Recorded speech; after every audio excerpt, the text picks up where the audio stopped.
In the room where money and power dine together, a bang rings out. Not from a gun, but from an old man's fist slamming down on $1,000 oak table.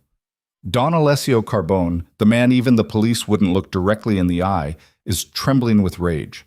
Everyone in the room freezes. Guns are at the ready. Blood is about to be spilled. And amidst that storm, an unnoticed waitress emerges from the shadows, a loaf of bread in her hand, speaking a language that would make even assassins kneel. Tonight, Manhattan is about to witness the birth of a queen from the ashes. Follow this story to the very end. Like, comment with the name of the city you're watching. Let me know how far this story has come in the dark night. The Gilded Obsidian sat on the corner of Madison and 73rd, like a secret whispered between billionaires. No sign outside. No velvet rope. Just a heavy oak door and a man in a black suit who knew your face or you didn't get in. Inside, the air smelled of truffle oil, aged whiskey, and the kind of silence that came when people who owned cities sat down to eat.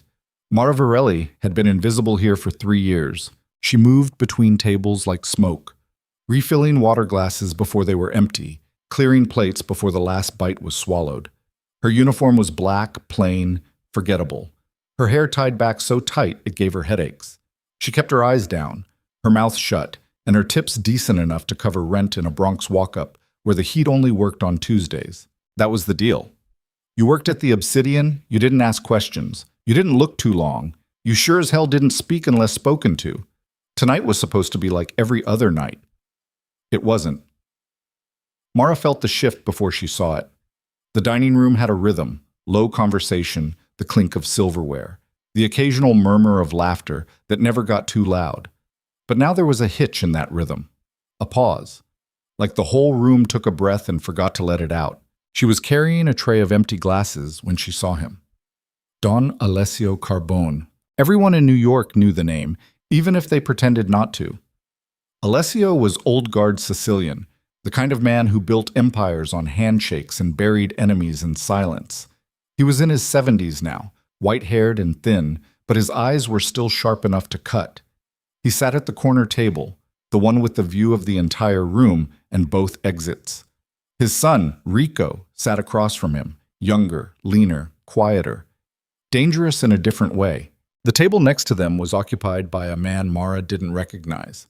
Expensive suit, bad posture. The kind of guy who thought money made him untouchable. It didn't. The man said something. Mara couldn't hear it over the ambient noise, but she saw Alessio's face change, saw the old man's jaw tighten, saw his hand trembling slightly, not from age, but from rage, curl into a fist on the white tablecloth. The room went still. Conversations died mid-sentence. Forks hovered in the air. The sommelier, halfway across the room with a bottle of Bordeaux, stopped moving like someone hit pause on his existence. Mara should have kept walking, should have disappeared into the kitchen like she always did when things got tense. But something rooted her in place. Maybe it was the way Alessio's breathing had gone shallow. Maybe it was the way Rico's hand drifted toward his jacket, where she knew a gun was holstered. Or maybe it was the way the man in the expensive suit smiled, smug, stupid, already dead, and didn't know it yet. Say that again. Alessio's voice was low, barely above a whisper, but it carried. The man leaned back in his chair. I said your wine tastes like piss, old man. Just like your reputation. Mara saw the exact moment Alessio decided to kill him. It wasn't dramatic. No shouting, no grand gesture. Just a fractional nod toward Rico, who stood without a word buttoning his jacket. 2 other men at nearby tables, men Mara had served 100 times and never really looked at, rose as well. The exits were covered. The man in the expensive suit finally understood what kind of mistake he'd made. His smile cracked. Wait, I didn't mean... You meant every word. Alessio stood slowly, pushing his chair back with the scrape of wood on marble. And now you'll choke on them. The temperature in the room dropped. Mara's hands went cold around the tray. This was it. This was how people disappeared in New York. Not in alleyways or abandoned warehouses, in places like this, where the floors were cleaned before dawn and nobody ever found the stains. The man looked around wildly, searching for help that wasn't coming. His eyes landed on Mara. She looked away. But her feet didn't move. And that's when something inside her, something old and buried and dangerous, cracked open. She thought of her grandmother. Nonna Lucia, who spoke in a dialect so thick and archaic that even other Sicilians struggled to understand it. Who told stories about the old country in whispers, always checking the windows first. Who taught Mara words that weren't supposed to leave the family. Words that carried weight. History. Blood. Mara set the tray down on the nearest table. Her hands were shaking, but her voice, when it came, was steady. Upani è sacru. Nun si spargi sangue supra. Bread is sacred. You don't spill blood over it. She said it in that dialect, the one her grandmother made her swear never to use outside their apartment. The one that was older than modern Italian, older than the mob slang, older than the streets of New York, the language of mountain villages and blood oaths. Every head in the room turned toward her. Alessio froze mid-step. His eyes, those sharp, cutting eyes, locked onto Mara like he was seeing her for the first time, like she'd just materialized out of thin air. Rico's hand stopped halfway to his gun. Mara walked forward. She didn't plan it, didn't think. Her body moved on instinct, years of invisibility peeling away with each step. She reached the bread basket on Alessio's table, pulled out a piece of focaccia, and held it out to the old man. Mangiamo nzemula, she said softly. Let us eat together. The silence was absolute. Alessio stared at her, then at the bread, then back at her. Who the hell are you? His voice was different now, not angry, careful. Nobody, Mara said. A waitress. Bullshit. Rico stepped closer, his eyes narrowing. Where did you learn that?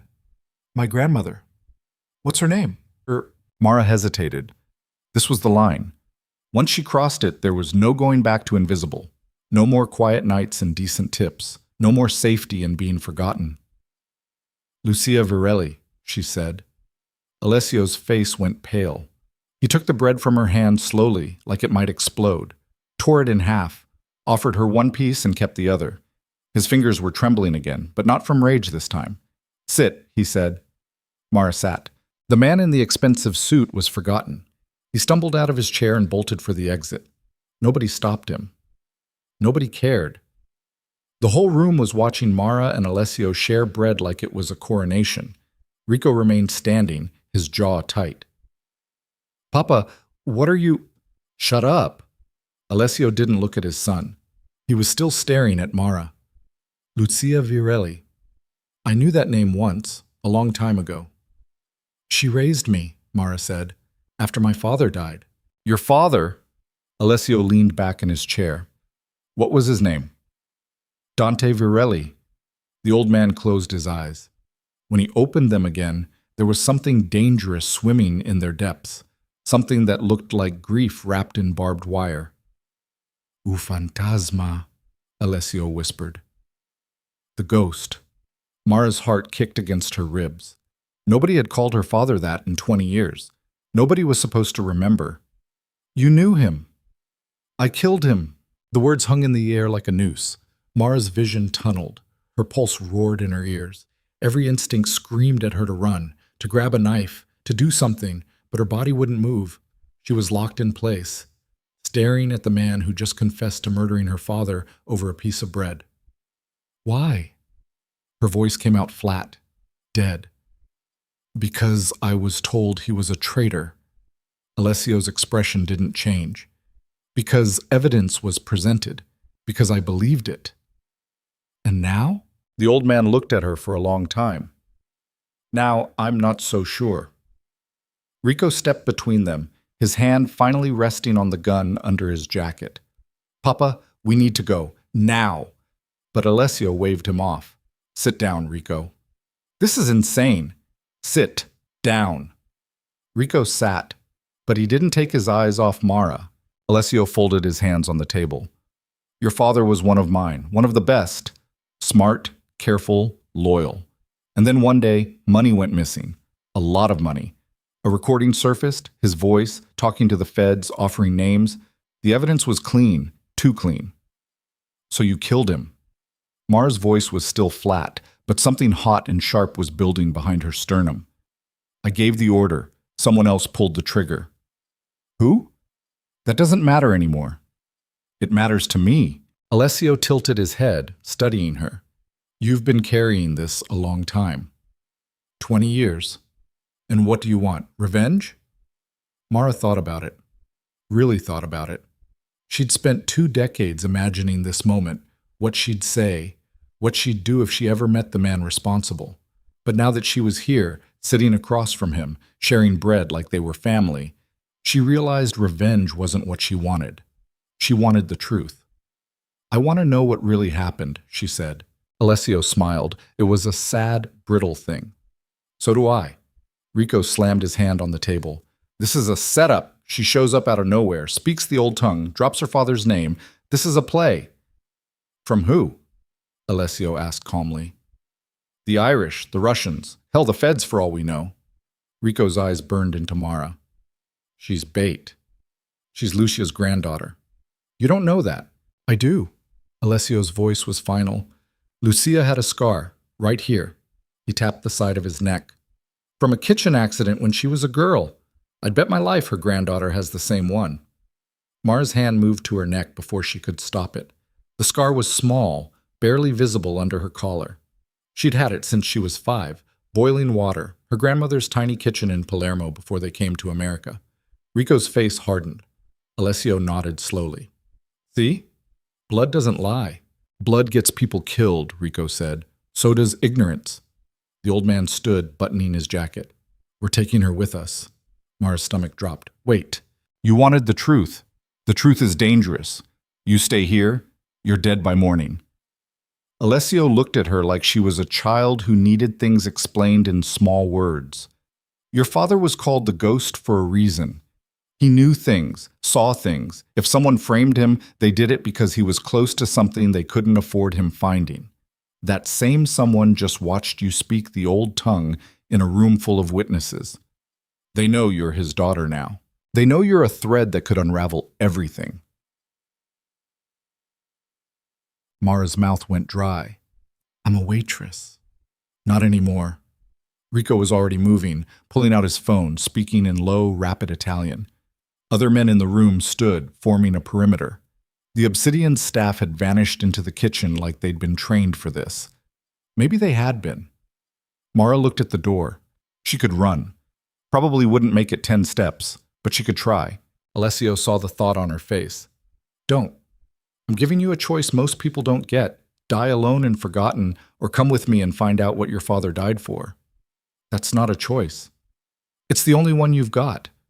Mara thought of her apartment, her shifts, the quiet, invisible life she'd built out of necessity and fear.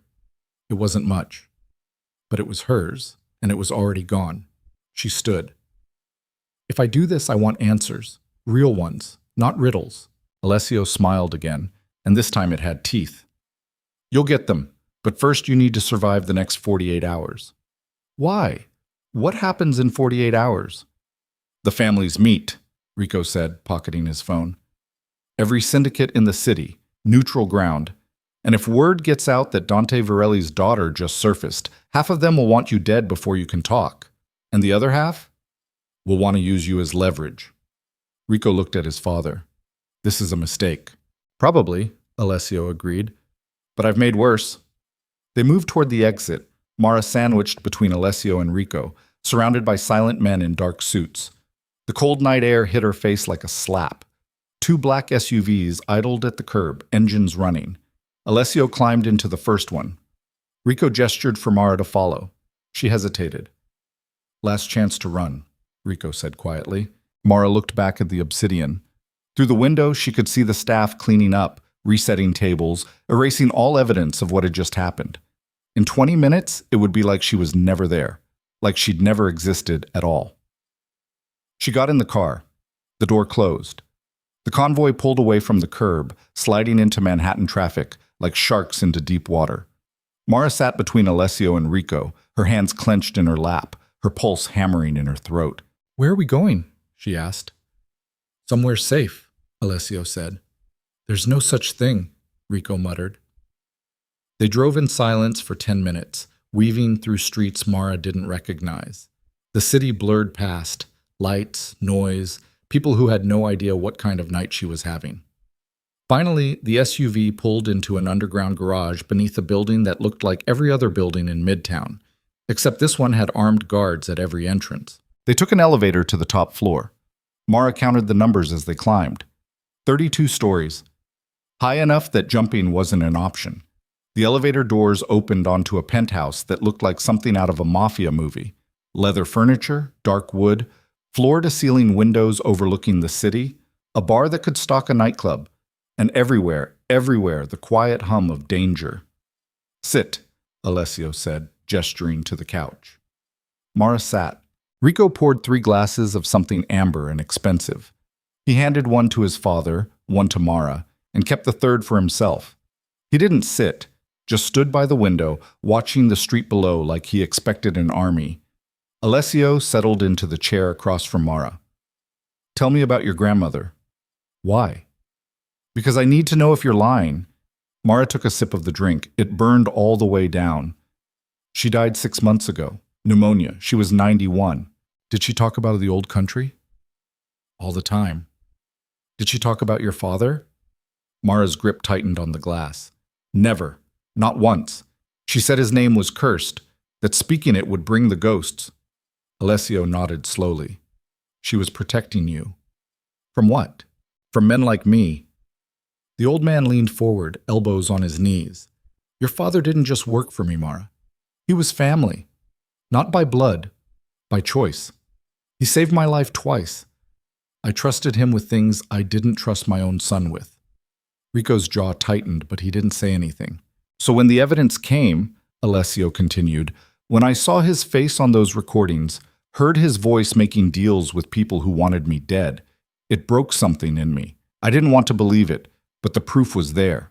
Irrefutable." "Or planted," Mara said. "Or planted," Alessio agreed. "Which is why I need you to tell me something. Did your grandmother leave anything behind? Papers, recordings, letters?" Mara thought of the shoebox under her bed, the one she'd never opened, the one her grandmother made her swear to keep hidden until the right time.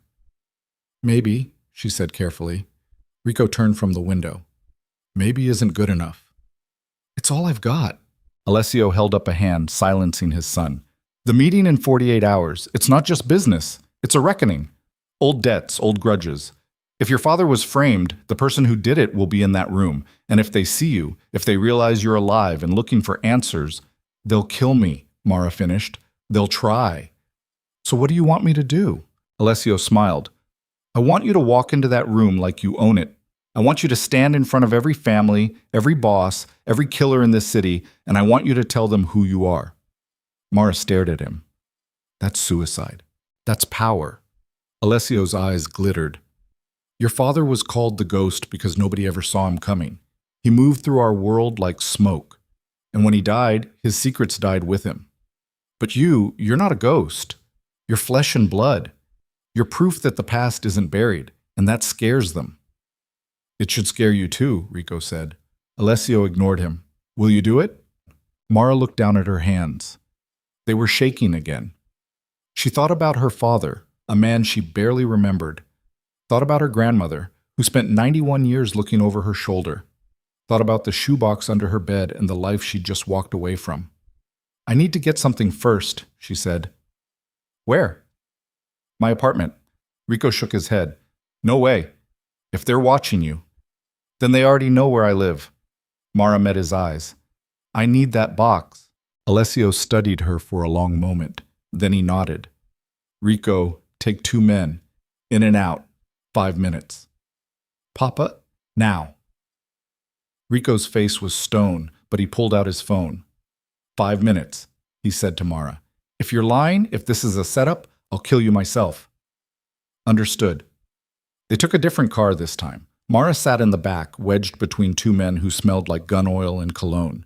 Rico drove, his knuckles white on the wheel. Nobody spoke. The Bronx looked different at night. Darker. Emptier. The kind of place where screams didn't carry. Mara's building was a 6-story walk-up with a broken buzzer and graffiti on the door. She led them up the stairs, no elevator, never an elevator, to the 4th floor. Her apartment was exactly as she'd left it that morning. Small, clean, depressing. "Where's the box?" Rico asked. Rico. Mara knelt beside the bed and pulled it out. It was battered, held together with packing tape, and lighter than it should have been. Rico gestured to one of his men, who opened it carefully, checking for wires or triggers. Inside was a single item, a leather journal, water-stained and old. Mara's heart sank. That's it? The man flipped through the pages. They were covered in handwriting, her grandmother's cramped, slanted script, and tucked into the back cover was a small brass key. What's the key for? Rico asked. I don't know. He didn't believe her. Mara could see it in his eyes, but before he could press, his phone buzzed. He glanced at the screen and his face went hard. We need to go, now. What? Now. They bolted for the stairs. Mara barely had time to grab the journal before Rico hauled her out the door. They hit the street at a dead run, piling into the car. The engine roared to life, and that's when the first shot rang out. Glass exploded. One of the men in the back seat jerked and slumped forward, blood spreading across his white shirt. Rico floored it, the car fishtailing as more shots cracked through the night. Mara hit the floor, her hands over her head, the journal clutched to her chest. She could hear Rico swearing, could hear the other man returning fire through the shattered window, could hear the screech of tires and the wet crunch of something, someone, under the wheels. They didn't stop. 10 blocks later, Rico finally slowed down. His breathing was ragged, his hands shaking. The man in the back seat was still alive, barely, gasping wetly through a punctured lung. Call it in, Rico barked at Mara. Press the green button on my phone. Tell them we need a doctor. Now. Mara fumbled with the phone, her own hands slick with someone else's blood. A voice answered, clipped, professional. She relayed the message. 5 minutes, the voice said, and hung up. Rico glanced at her in the rear-view mirror. You still think this is about answers? Mara looked at the dying man, at the blood, at the shattered glass glittering like diamonds on the floor. No, she said quietly. I think this is about staying alive long enough to get them. Rico's laugh was bitter. Welcome to the family. The doctor didn't ask questions. That was the first thing Mara noticed when they pulled into another underground garage. This one beneath a building in Queens that looked abandoned from the outside, but hummed with fluorescent light below. The second thing she noticed was that the doctor was a woman, maybe 50, with steady hands and eyes that had seen worse than a punctured lung on a Tuesday night. The wounded man was hauled onto a steel table. The doctor cut away his shirt, pressed gauze to the hole in his chest, and got to work. Rico stood against the wall, arms crossed, watching. Mara sat on a folding chair, still holding the journal, her jeans stiff with drying blood that wasn't hers. He'll live, the doctor said after 20 minutes. But he needs a hospital. No hospitals, Rico said. Then he needs rest, antibiotics, and luck. He'll get 2 out of 3. The doctor packed her kit without another word. She looked at Mara once, a long, measuring look, then left through a side door. The garage fell quiet except for the wounded man's labored breathing. Rico pushed off the wall. We're going back. Mara didn't move. Who were they? Does it matter? Yes. Rico's jaw worked. Russian, maybe Irish.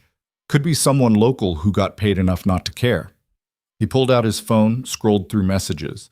Point is, they knew where you lived. They knew we'd go there, which means someone's watching closer than we thought. Your father? Is going to lose his mind when he finds out I got one of his men shot. Rico ran a hand through his hair. It was the first time Mara had seen him look anything other than composed. Come on, we're leaving. They took the wounded man with them, loaded into a third vehicle.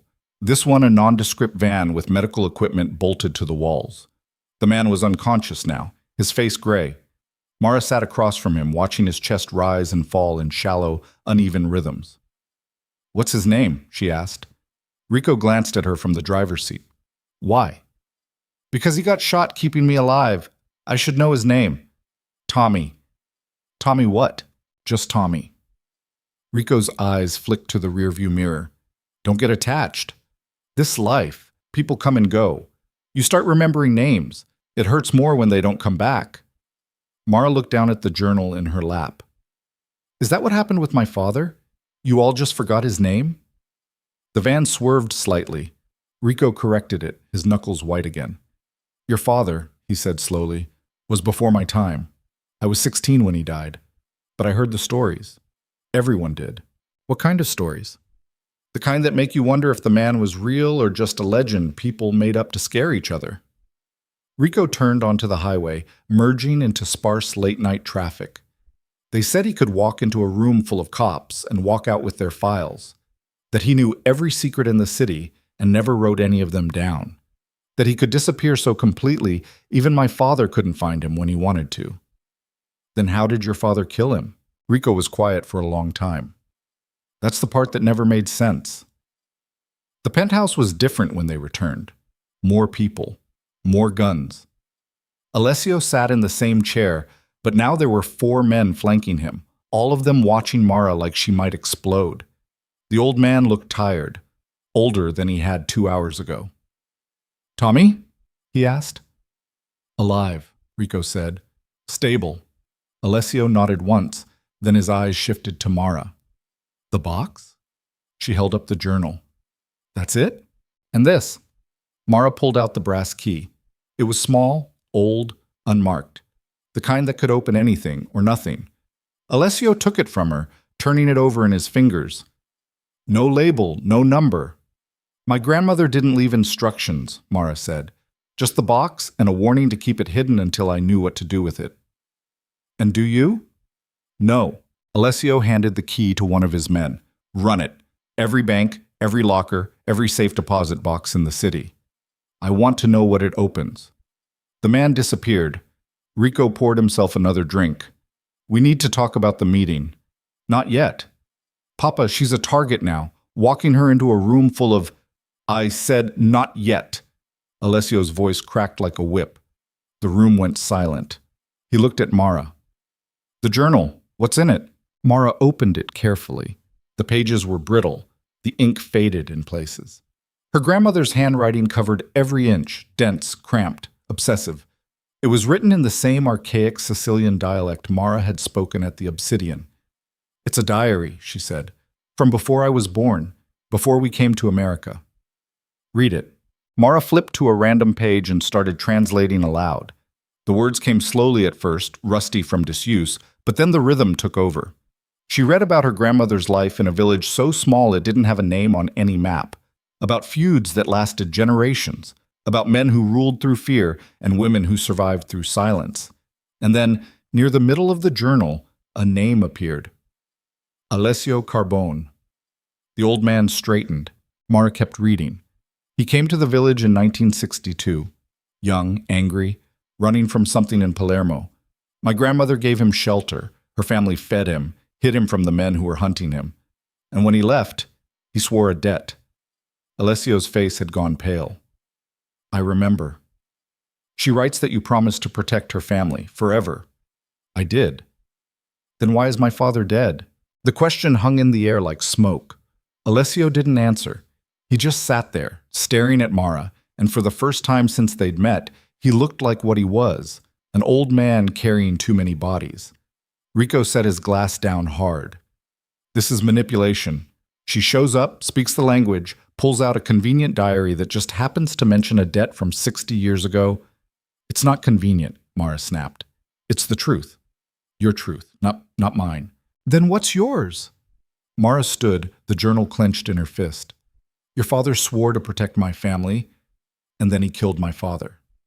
That's a fact. So either he broke his word or someone made him think he had to. Which one is it?" Rico stepped forward. They were close enough now that Mara could see the vein pulsing in his temple, could smell the whiskey on his breath. "You want facts?" he said quietly. "Here's one. My father has survived 40 years in this life by trusting his instincts. And his instincts say your father was dirty. So unless you've got proof otherwise, you're just a dead man's daughter with a book full of stories." "Rico." Alessio's voice was low. Warning, but Rico didn't back down. "No, she walks in here, gets Tommy shot, and now she's asking us to believe that everything we knew about Dante Varelli was a lie. Based on what? A diary and a key that opens nothing?" "Based on the fact that your father remembers the debt," Mara said. "Remembering isn't the same as owing. Isn't it?" They were inches apart now. Mara could see herself reflected in Rico's eyes, small, furious, shaking with adrenaline she didn't know what to do with. "Enough!" Alessio stood. Both of you, sit down. Neither of them moved. I said sit. Mara sat first. Rico followed, but he didn't take his eyes off her. Alessio walked to the window, hands clasped behind his back. The debt is real. I owe Lucia's family a life. That's the old law. Blood for blood, breath for breath. Papa, you can't seriously. I can. And I will. Alessio turned. But the debt doesn't erase what Dante did, or what I thought he did. So what do we do? Rico asked. We find out the truth, and if the truth says I was wrong, I'll make it right. And if it says you were justified? Alessio looked at Mara. Then I'll give her a choice. Walk away with money enough to start over, or stay and accept that her father died for a reason. Mara's throat tightened. I don't want money. Everyone wants money. I want to know who framed him. I want to know why, and I want them to pay. Revenge, Rico said. Of course. Justice, Mara corrected. There's no difference in our world. Then maybe your world is the problem. Rico laughed, sharp, humorless. You've been in it for 3 hours and you're already an expert. I've been in it my whole life. I just didn't know the name for it. That stopped him. Alessio moved back to his chair. The meeting is in 40 hours now. If we're going to do this, we need leverage, something more than a diary and a key. What kind of leverage? Mara asked. Proof that Dante was framed, or proof that he wasn't. Alessio's eyes were hard.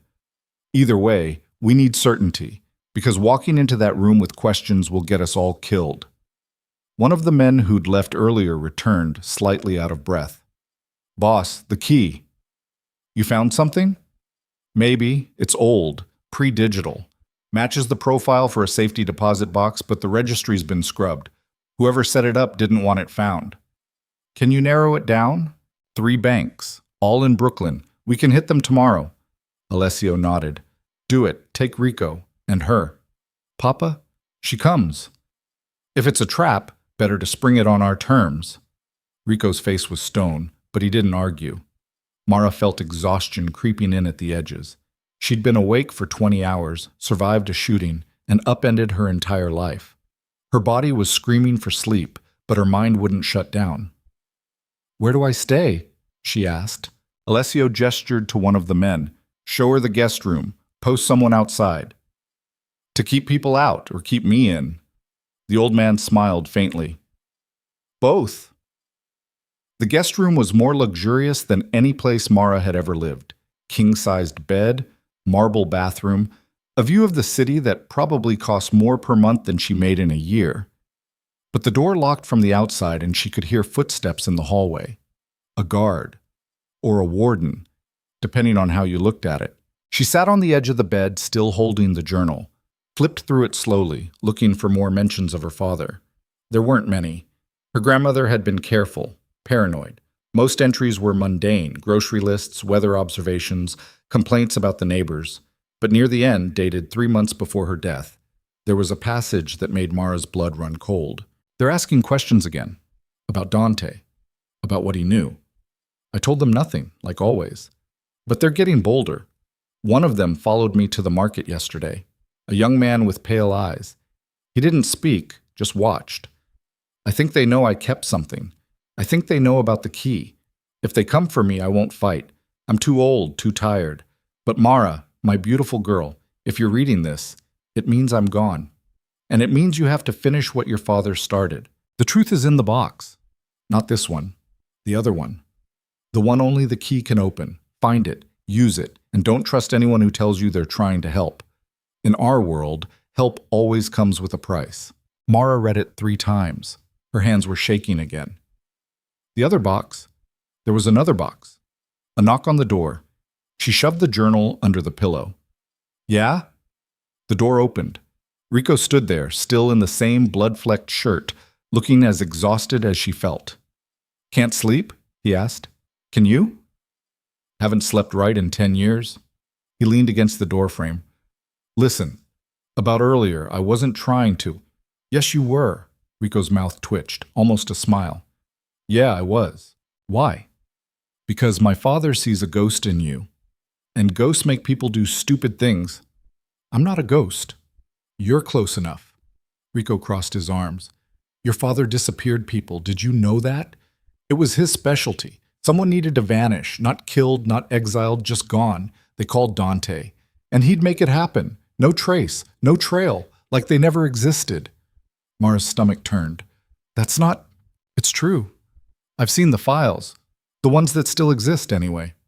Rico's eyes were hard. He was good at it. Too good. So when he vanished himself, everyone assumed it was part of a play, that he'd surface somewhere, maybe with federal protection, maybe running his own crew. But he didn't. He just died. Someone killed him. Or he got sloppy. Rico pushed off the doorframe. I'm not saying my father was right. I'm saying he had reasons. And before you turn this into a crusade, you should make sure you actually want the truth. Because sometimes the truth is worse than the lie. He left before Mara could respond. She pulled the journal back out, read her grandmother's warning again. Don't trust anyone who tells you they're trying to help. She didn't sleep. Morning came gray and cold. Mara showered, changed into clothes someone had left on the bed. Jeans that fit too well. A black sweater, boots that weren't hers. She felt like she was putting on someone else's skin. Breakfast was tense. Alessio presided over a table full of men who ate in silence and left before their coffee went cold. Rico sat across from Mara, not speaking, just watching her like she was a puzzle he couldn't solve. We leave in 20 minutes, Alessio said. The banks open at 9. We'll hit all 3. What are we looking for? Mara asked. Whatever your father thought was worth dying for. The first bank was in Brighton Beach, a squat concrete building wedged between a pawn shop and a Russian deli. Alessio stayed in the car. Rico and Mara went inside with 2 men Mara didn't recognize. The key didn't fit. The second bank was in Red Hook, all glass and steel, trying too hard to look legitimate. The safe deposit boxes were in the basement, behind a vault door that looked like it belonged on a submarine. The key didn't fit. The third bank was in Williamsburg, older than the other 2, with wooden counters and a teller who looked like she'd been working there since the 70s. The key fit. Box 847. The teller led them to a private room. Mara's hands were shaking so badly, she almost dropped the box when it was placed in front of her. Rico stood behind her, close enough that she could feel the heat of him. Open it, he said quietly. Mara lifted the lid. Inside was a cassette tape, unlabeled, and underneath it, a leather ledger, smaller than the journal, but densely filled with handwriting that wasn't her grandmother's. It was her father's. Rico pulled out his phone. We need a player. One of the men disappeared and returned 10 minutes later with a portable cassette player that looked like it had been salvaged from a thrift store. Rico set it on the table, inserted the tape, pressed play. Static. Then a voice. Male. Accented. Familiar in a way that made Mara's chest ache even though she couldn't place it. This is Dante Varelli. If you're hearing this, I'm already dead, and you need to know what really happened. Mara stopped breathing. The voice continued. 3 weeks ago, I was approached by a man I trusted, someone inside the family.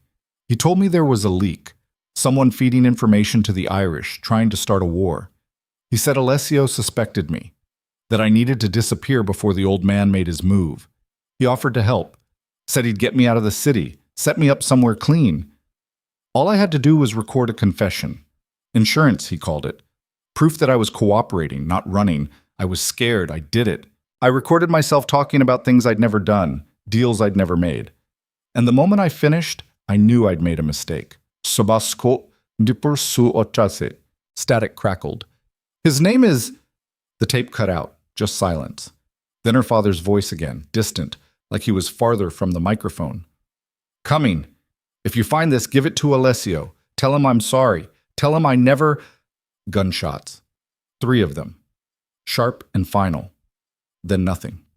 The room was silent. Mara's face was wet. She hadn't realized she was crying. Rico stopped the tape, rewound it, played the garbled section again. It was impossible to make out the name. The audio was distorted, maybe intentionally. He was framed, Mara said. Her voice sounded hollow. Maybe. Rico was flipping through the ledger now, his face unreadable. Or maybe he was dirty and tried to buy his way out with a story. You heard the gunshots. I heard audio. Audio can be faked. Mara lunged across the table. She didn't think, didn't plan, just grabbed Rico by the collar and slammed him against the wall. One of the men stepped forward, hand moving toward his gun, but Rico waved him off. "He's dead," Mara hissed. "My father is dead, and you just heard him say he was set up." "I heard him say someone approached him. I heard him say he recorded a false confession. I didn't hear proof." "The ledger is full of numbers and codes we can't read without a cipher." Rico didn't fight her grip, just stood there, letting her hold him. "You want this to be simple. Good guy framed by bad guy. But nothing in this life is simple." "Then help me make it simple." "I can't." "Why not?" Rico's eyes softened just for a second. "Because if my father was wrong, it means he's been living with the guilt of killing an innocent man for 20 years. And that kind of guilt breaks people. Even men like him." Mara let go, stepped back. Her hands were shaking again. "The meeting," she said. "We play the tape there. That's suicide. It's the only move we have." Rico picked up the ledger, tucked it under his arm. "We need to get this back to my father. Let him decide." They drove back in silence. Mara held the cassette tape like it was made of glass. Outside the window, Brooklyn blurred past. People living normal lives, completely unaware that a dead man's voice had just rewritten history.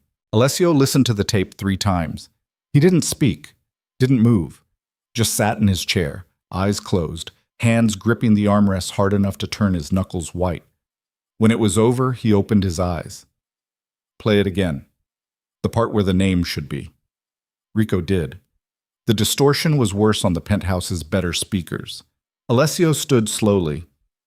"Someone scrubbed it, after he was killed. Or before," Rico said. "If he knew he was being recorded, he might have garbled it himself." "Why would he do that?" "Insurance. If he's dead, the name stays hidden. If he's alive, he can reveal it on his terms." Alessio walked to the window. The city sprawled below him, indifferent and vast. "The ledger," he said. Rico handed it over. Alessio flipped through it, his face unreadable. "These are accounts, transactions, payoffs." He stopped on a page, his finger tracing a line of numbers. "This one, December 1999. 2 million moved through a shell company in the Caymans. Recipient unknown." "Around the time my father died?" Mara asked. Alessio nodded. 2 weeks before. "So someone got paid to frame him, or he got paid to disappear and double-cross the buyer." Alessio closed the ledger. "We won't know until we decode the rest of this." "How long will that take?" "We don't have long. The meeting is tomorrow night." The room went still. Mara felt something cold settle in her stomach. "Tomorrow? You said 40 hours. That was yesterday. Time moves fast when people are trying to kill you." Rico poured himself another drink. "We can't bring her to the meeting. Not now. Not with this." He gestured at the tape, the ledger. "If the person who framed Dante is in that room and sees her with this evidence, they'll panic," Alessio finished, "which is exactly what we want.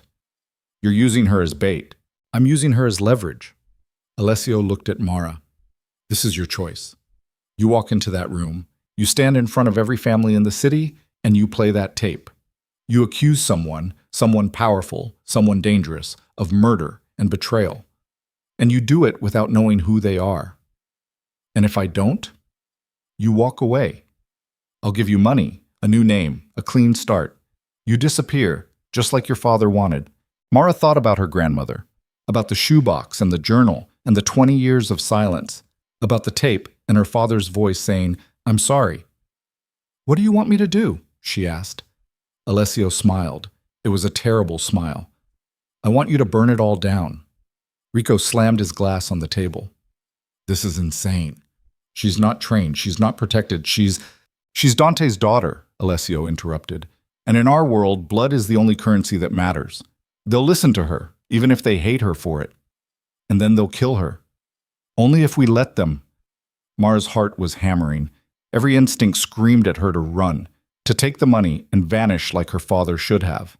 But something else, something deeper and older and angrier, kept her rooted in place. "I'll do it," she said. Rico turned on her. "You don't understand what you're agreeing to." "I understand enough." "No, you don't." He stepped close, his voice dropping. "These people, the ones who will be in that room, they don't care about truth. They care about power. You threaten that, they'll tear you apart. Not fast, not clean. They'll make an example of you. Then I'll die knowing I tried. That's not noble. It's stupid. Maybe. Mara met his eyes. But it's my choice. Rico looked at his father. You're really going to let her do this? I'm going to help her do it, Alessio said. The room went silent. Mara's hands had stopped shaking. She felt cold now, calm, like she'd just stepped off a cliff and was waiting to see if she could fly or if she'd just hit the ground. What do I need to do? She asked. Alessio walked to a cabinet, pulled out a lockbox, opened it. Inside was a gun. Small, black. Mara had never held one before. First, Alessio said, holding it out to her, you learn how not to die. Mara took the gun. It was heavier than she expected, colder. Rico was staring at her like she was already a ghost. And maybe, Mara thought, she was. Maybe she'd been a ghost her whole life, and this was just the moment she decided to haunt back. Tomorrow night, Alessio said. The meeting is at an old warehouse on the docks. Neutral ground. Every family sends representatives. You'll walk in with me. You'll play the tape. And then we see who runs, Mara finished, or who shoots first. Mara checked the gun's safety like Rico had just shown her, clicked it on, off, on again. Good, she said. And for the first time since this all started, she smiled. It wasn't a kind smile. The 24 hours before the meeting passed like a fever dream. Alessio's men turned the penthouse into a war room. Maps of the docks spread across the dining table. Photographs of faces Mara didn't recognize pinned to a corkboard like specimens. Names written in marker on a whiteboard. Some circled, some crossed out, all of them connected by lines that looked like a spider's web. Rico taught her how to hold the gun properly, how to breathe, how to aim for center mass because, in the moment, fine motor control would disappear and she'd be shaking too hard to hit anything smaller. He made her practice until her hands cramped and the weight of the weapon felt almost natural. Almost. You won't use it, he said as dawn broke through the windows. The second you pull that trigger, you're dead. It's just there so you feel less helpless. Does it work? Rico looked at her for a long time. No. They didn't sleep. Mara tried once, lying on the guest bed staring at the ceiling, but her mind wouldn't stop replaying the tape. Her father's voice, the gunshots, the silence after. She got up, went back to the war room, and found Alessio still there, studying the ledger under a lamp. Can't sleep either? She asked. The old man didn't look up. Haven't slept through the night in 30 years. Guilty conscience? Something like that. He closed the ledger. I've been thinking about your father, about the last time I saw him. Mara sat down across from him. What happened? He came to my office. This was a week before he died. He looked wrong, scared. I'd never seen Dante scared. Alessio's fingers traced the edge of the ledger. He said he needed to tell me something important. But then his phone rang. He looked at it, went pale, and said he had to go, that he'd come back the next day. Did he? No, and I didn't push. I thought he was being paranoid, seeing threats where there weren't any. Alessio's voice cracked slightly. I should have pushed. You didn't know. I should have. The old man's eyes were distant. That's the thing about this life, Mara. You make decisions based on incomplete information, and people die because of it. And you live with that, or you don't. Mara thought about the gun in her waistband, about the meeting and she checked the clock, 14 hours. Do you think he knew? She asked. That he was going to die? Yes. Then why did he make the tape? Alessio smiled grimly. Because even ghosts want to be remembered. At noon, Alessio gathered everyone in the living room. 8 men, all armed, all watching Mara like she was a bomb that might go off. Rico stood by the window, his face unreadable. Tonight, Alessio said, we walk into a room full of people who would kill us if they thought they could get away with it. The only thing keeping us alive is mutual respect and the knowledge that starting a war costs more than it's worth. And we're about to destroy that, one of the men said. Yes, Alessio's voice was calm. We're going to play a tape that accuses someone in that room of murder and betrayal. We don't know who. We don't know how they'll react. But we know it will be violent. So what's the play? Rico asked. Mara walks in with me. We sit at the table. When I give the signal, she plays the tape. The moment it ends, we watch. Someone will react. Someone always reacts. And then? Then we adapt. Rico laughed bitterly. That's not a plan. That's suicide with extra steps. You have a better idea? Rico didn't answer. Alessio turned to Mara. You understand what you're doing? Once that tape plays, there's no taking it back, no explaining it away. You'll have made an enemy of someone powerful enough to frame your father and get away with it for 20 years. I understand. Do you? Alessio stepped closer. Because I need to know you won't freeze, that when the moment comes, you'll see it through. Mara met his eyes. I'm not my father. I'm not going to run. No, Alessio said quietly. You're worse. You're someone with nothing left to lose. At 5 p.m, they started getting ready. Mara was given clothes that looked expensive but felt like armor. Black slacks, a silk shirt, a jacket that had reinforced panels she could feel when she moved. Someone did her makeup, covering the exhaustion, making her look older, sharper. You look like one of us, Rico said when she emerged. Is that a compliment? It's an observation. They left at 7. 4 cars, 12 men, and Mara wedged between Alessio and Rico in the back seat of the lead vehicle. The city slid past, lights coming on as the sun set, people heading home from work, completely unaware that a war might start before midnight. The warehouse was on the Red Hook waterfront, a massive concrete structure that had been abandoned by legitimate business decades ago and repurposed by people who didn't care about permits. Outside, the parking area was already full. Expensive cars, SUVs with tinted windows, men in suits smoking cigarettes and trying to look casual while their hands hovered near concealed weapons. Last chance, Rico said as they pulled up. You can stay in the car. No. Stubborn. Committed. Rico's mouth twitched. There's a difference? Not tonight. They got out. The cold air hit Mara's face like a slap. She could taste salt from the nearby water, could hear the creak of old shipping containers stacked like forgotten monuments. Alessio walked ahead, moving with the slow confidence of someone who owned the ground beneath his feet. Rico stayed close to Mara, his hand resting casually on his jacket. Casual except for the way his fingers were tensed, ready. The warehouse doors were open. Inside, the space had been cleared and a long table set up under industrial lights that hummed and flickered. Chairs arranged on both sides, already half full. Mara recognized faces from the photographs. The Irish contingent, 3 men led by someone named Brennan, who had a scar running from his temple to his jaw. The Russians, fewer in number but radiating menace. Their leader, a woman with ice-blonde hair and eyes like a frozen lake. And others, Italians from different families, a Chinese crew from Chinatown. Even a few independents who'd earned the right to sit at this table through blood and cunning. All of them stopped talking when Alessio walked in. Don Carbone, Brennan said, his accent thick. Heard you were bringing a guest. My associate, Alessio said smoothly, gesturing to Mara. Every eye in the room fixed on her. Mara felt the weight of those stares like physical pressure. She kept her face neutral, her breathing steady, her hands away from the gun. A woman, the Russian leader said. Her name was Katya. Mara remembered that from the briefing. How progressive. Times change, Alessio replied. Some things don't. Katya's smile was all teeth. Like the rules. No uninvited guests. She's invited. By me. And who is she? This was it. The moment. Mara felt Rico tense beside her. My name is Mara Virelli, she said, her voice carried in the cavernous space. Some of you might remember my father, Dante Virelli. The room went silent. Then someone laughed. A man at the far end of the table, Italian, older, with a face like weathered leather.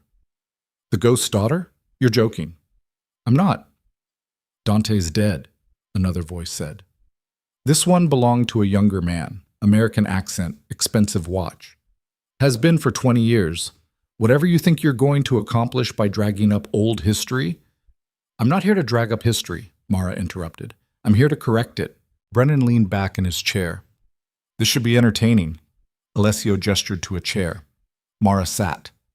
Rico remained standing behind her, a silent wall. The old man took his place at the head of the table, and the meeting officially began. There was business first. Territorial disputes, percentages. A dock worker strike that was costing everyone money. Mara barely heard it. Her heart was hammering so hard she thought everyone could hear it. The cassette player was in her jacket pocket, the tape inside. All she had to do was take it out, press play, and watch the world burn. 40 minutes in, Alessio glanced at her. The signal. Mara pulled out the player, set it on the table. Every conversation died. "What's this?" Katya asked. "The truth," Mara said. She pressed play. Static. Then her father's voice filled the warehouse. "This is Dante Varelli. If you're hearing this, I'm already dead." The room was frozen. Mara watched faces. Brennan looked confused. Katya intrigued. The older Italian man had gone pale. Others were leaning forward, listening intently. The tape continued, her father explaining the setup, the false confession, the man who approached him. And then, his name is the distortion, the garbled section. Mara had listened to it 100 times and still couldn't make out the name. But someone in this room could. The gunshots cracked through the speakers, final and damning. Then silence. Mara stopped the tape, looked around the table. "My father was framed. Someone in this room, or someone you work for, paid to have him killed. And I'm going to find out who." For 5 seconds, nobody moved. Then Brennan started clapping, slow, mocking. "Brilliant theater, truly, but you've got no proof. Just a recording that could have been made yesterday for all we know." "It's dated," Rico said, "authenticated by 3 separate sources. The tape is real." "So what?" The man with the expensive watch stood. "Even if Dante was framed, what does that have to do with us? That was Carbone family business. It became everyone's business the moment someone paid $2 million to make it happen." Alessio pulled out the ledger, opened it to the marked page. "This transaction, December 1999, 2 weeks before Dante died. The money came from an offshore account linked to this room." Now people were paying attention. Katya reached for the ledger. Alessio slid it across to her. She read, her face expressionless. Then she looked up. "This could be anyone. Shell companies layer on shell companies. You'd need the cipher to trace it back." "We have the cipher," Mara lied. They didn't, but she needed to see who flinched. Someone did. The older Italian man, his name was Vesco, she remembered now, stood abruptly. His chair scraped against concrete. "This is a waste of time. Girl shows up with a story about her dead father and we're supposed to tear apart 20-year-old deals? I'm done." He turned to leave. "Sit down, Vesco," Alessio said quietly. "Go to hell." "Sit down." Vesco kept walking, made it 3 steps before one of Alessio's men moved to block the door. The old Italian turned, his face twisted with rage. "You want to start a war over this? Over some dead traitor's daughter?" "He wasn't a traitor," Mara said, "and you know it." Vesco's eyes locked onto hers, and in that moment, Mara saw it. The recognition, the fear, the guilt. "You," she breathed. "It was you." "You don't know what you're talking about. You set him up. You paid for the recording. You—" Vesco moved faster than a man his age should have been able to. His hand went to his jacket, came out with a gun. But he didn't point it at Mara. He pointed it at Alessio. "Should have stayed buried, old man," Vesco said. "Should have left it alone." The room erupted. Men on both sides drew weapons. Chairs toppled. Someone shouted something in Russian. Mara's hand went to her own gun, but Rico grabbed her wrist. "Don't," he hissed. "He's going to kill your father. Look." Mara looked. Alessio hadn't moved, hadn't even flinched. He just sat there, staring at Vesco with something like sadness in his eyes. "How long?" Alessio asked. Vesco's gun hand was shaking. "What?" "How long have you been working against me?" "Since the beginning." Vesco's laugh was jagged. "You really didn't know? All these years you thought you were in charge, but I was the one pulling strings. I was the one who brought in the Irish when you wanted to stay isolated. I was the one who negotiated the peace with the Russians when you wanted war. And I was the one who realized Dante was going to figure it out." "Figure what out?" "That you were never the real power." Vesco's eyes were wild now. "That I was. That I'd been building my own network inside yours, skimming from your operations, buying loyalty with your money. Dante saw the discrepancies, started asking questions, so I shut him up. Mara's vision tunneled. You killed him. I had him killed. There's a difference. Vesco swung the gun toward her. And I'm about to do the same to you. Rico moved. Mara didn't see how. Just that 1 second she was standing there, and the next she was on the ground with Rico on top of her, and gunfire tearing through the air. The warehouse became chaos. Muzzle flashes lit up the darkness. Someone was screaming, glass shattered. Mara's ears were ringing so loud she couldn't tell if she was hit or just in shock. Rico dragged her behind an overturned table. Stay down! Where's Alessio? Stay down! But Mara looked anyway. Saw Alessio still sitting in his chair, blood spreading across his white shirt. Saw Vesco running for a side exit, shooting wildly behind him. Saw men from different families shooting at each other because nobody knew who was the enemy anymore. This was the war Alessio had tried to prevent, and Mara had started it. We have to get your father. He's dead. Rico's face was streaked with someone else's blood. He's dead, and we need to go now. I'm not leaving. Rico grabbed her by the collar, hauled her up, and shoved her toward the back of the warehouse. You want to die for nothing? That what you want? Because that's what happens if you stay. Mara stumbled forward. Her legs felt disconnected from her body. She could still see Alessio in her peripheral vision, slumped in that chair, and the guilt was a physical weight crushing her chest. They ran, out through a loading dock, into the cold night. Behind them, gunfire still echoed. Rico's men formed a perimeter, returning fire, buying time. A car screeched up, one of theirs. Rico threw Mara into the back seat and dove in after her. Drive, he screamed. The car rocketed forward. Mara twisted around, looking back at the warehouse. Flames were starting to lick at one corner. People were pouring out, some running, some dragging bodies, some just standing there in shock. He's really dead? Mara's voice sounded hollow, far away. Rico didn't answer. He was on his phone, barking orders in Italian. His hands were shaking. Rico, is he dead? Yes. The word hung in the air like a guillotine blade. Mara pressed her face to the window. The city blurred past. Somewhere behind them, sirens were starting to wail. Police, fire, ambulances, the whole machinery of civilization responding to violence it couldn't understand. Where are we going? She asked. Somewhere safe. There's no such thing. You said that. Then somewhere less dangerous. Rico's phone rang. He answered, listened, his face going from pale to gray. When? How many? A pause. Understood. He hung up. What? Vesco's crew hit 3 of our locations, killed everyone, burned them to the ground. Rico's voice was mechanical. They're coming for us. For everyone who was in that warehouse. This isn't a war anymore. It's an extermination. Mara's hands were shaking again. I didn't mean for... Doesn't matter what you meant. This is what happened. Rico finally looked at her. His eyes were empty. My father is dead. Half our organization is dead. And the other half will be by morning unless we do something. Like what? I don't know. The car pulled into another underground garage. Different building, different borough, but the same suffocating sense of being trapped. They got out. More men were waiting, fewer than before. Mara counted 6, 7 if she included Rico. Not enough.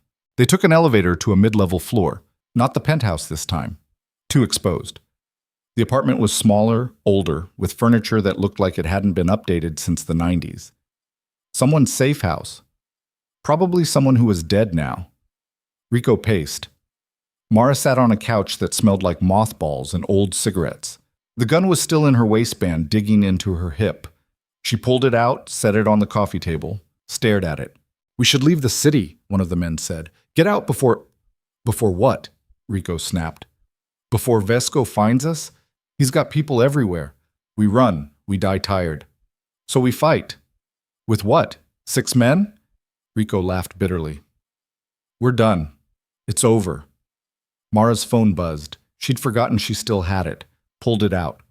Unknown number. She almost didn't answer, but something made her. Hello? Mara Virelli. The voice was female, accented. Katya. You've caused quite a mess. I didn't... Save it. I don't care about your intentions. Only results. A pause. Vesco is making his move, consolidating power. By tomorrow, he'll control half the city.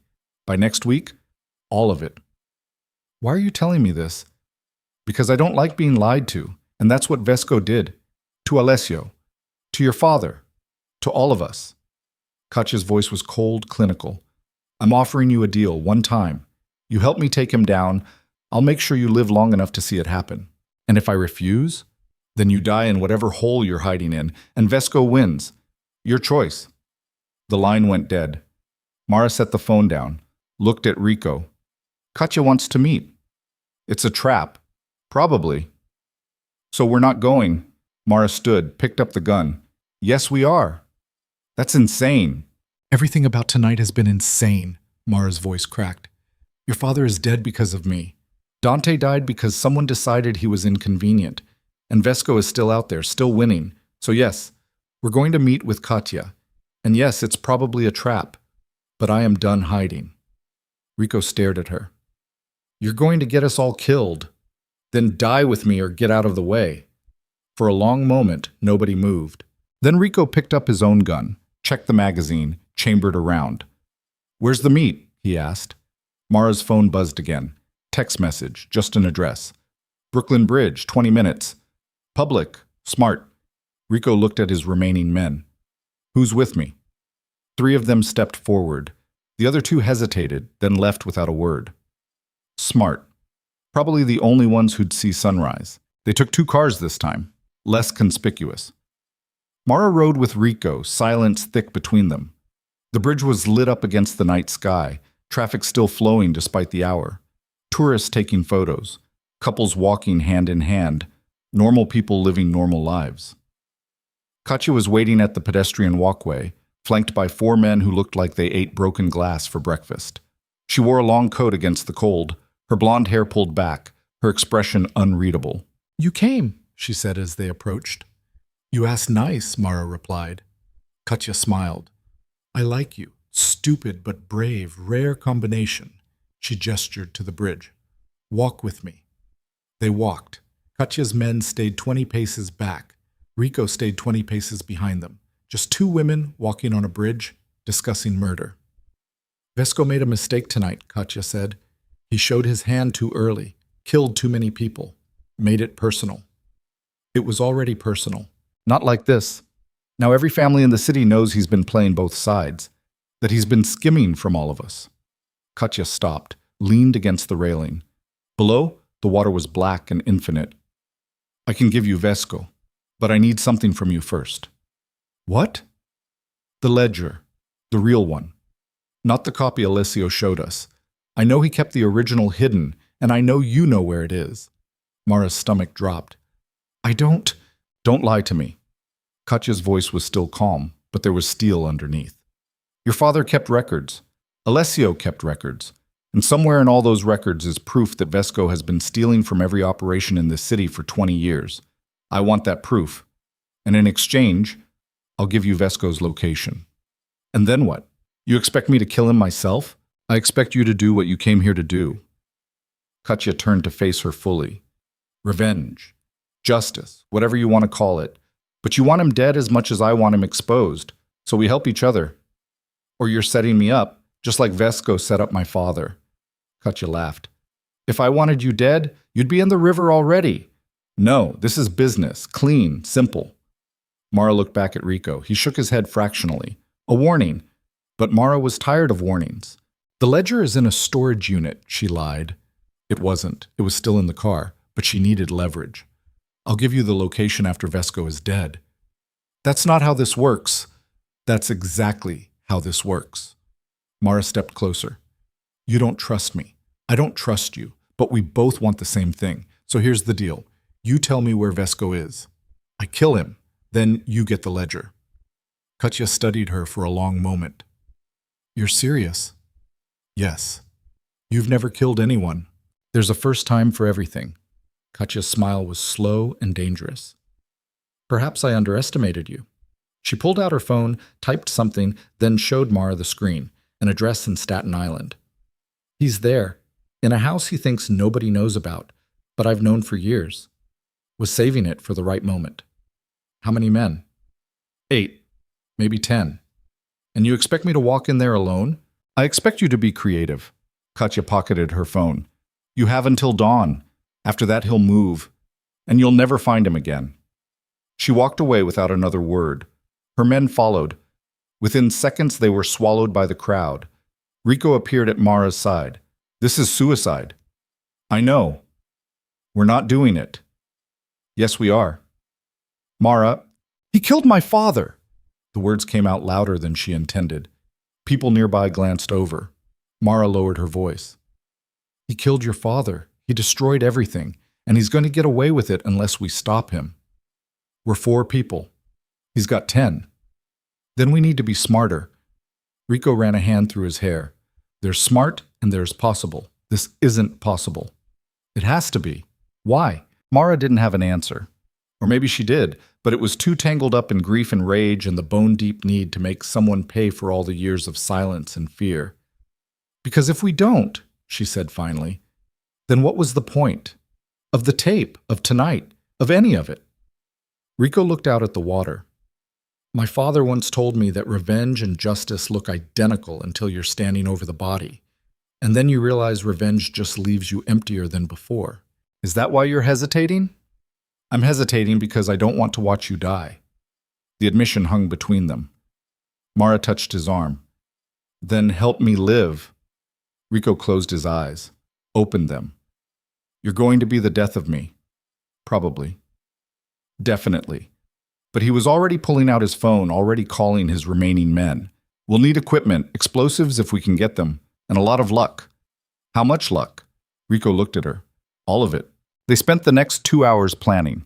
The house in Staten Island was isolated, good for privacy, bad for escape routes. 2 stories, reinforced doors, cameras on every corner. Vesco wasn't stupid. He'd turned it into a fortress. But every fortress had weaknesses. Here, Rico said, pointing to a blueprint one of his men had somehow acquired. Service entrance in the back, leads to the basement. If we can get in there, we can work our way up. What about guards? Minimum 2 on the door, 2 roaming the perimeter. The rest inside. Rico traced a path with his finger. We create a distraction on the east side, pull them away. Then we go in through the basement. What kind of distraction? One of the men held up something that looked like a pipe bomb. The loud kind. Mara's mouth went dry. You're serious. You wanted creative. At 3 in the morning, they left for Staten Island. 4 people in 2 cars, armed with weapons Mara didn't know how to use, and a plan that had more holes than substance. The drive felt both endless and too short. The house sat at the end of a long gravel driveway surrounded by trees, lights on inside. 2 men visible on the porch, smoking cigarettes and trying to stay awake. Rico parked a quarter-mile away.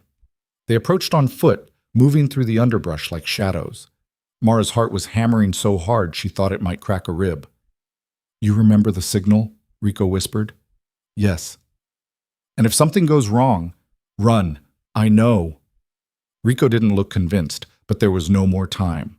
One of his men moved toward the east side of the property, carrying the improvised explosive.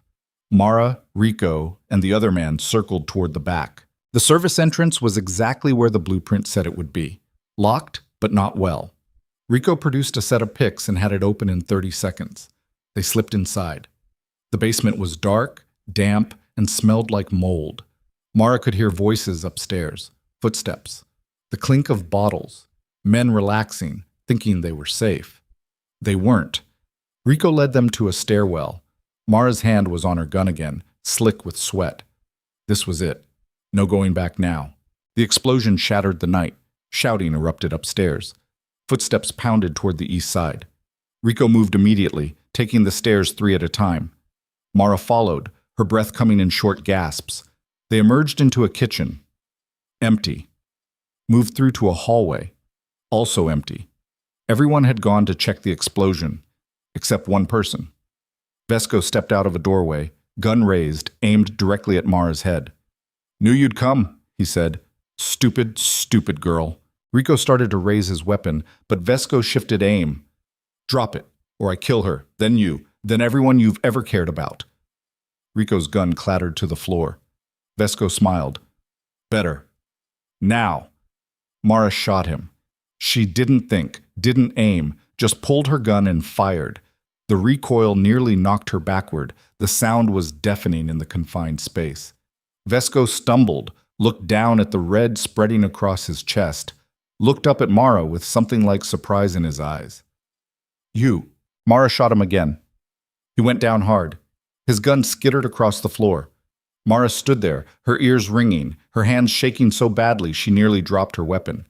Rico grabbed her arm. We have to go, now. But Mara couldn't move. She was staring at Vesco's body, at the blood pooling underneath him, at the way his eyes were still open, still staring at nothing. She'd killed someone. The reality of it hit her like a truck. Her stomach heaved.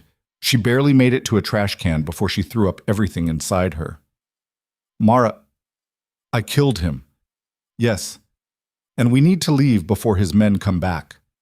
But it was too late. Footsteps thundered down the hallway, voices shouting. Rico grabbed Mara, hauled her toward the back door. They ran, stumbling over furniture, crashing through rooms. Behind them, gunfire erupted. They burst out into the night just as the first bullet punched through the wall beside Mara's head.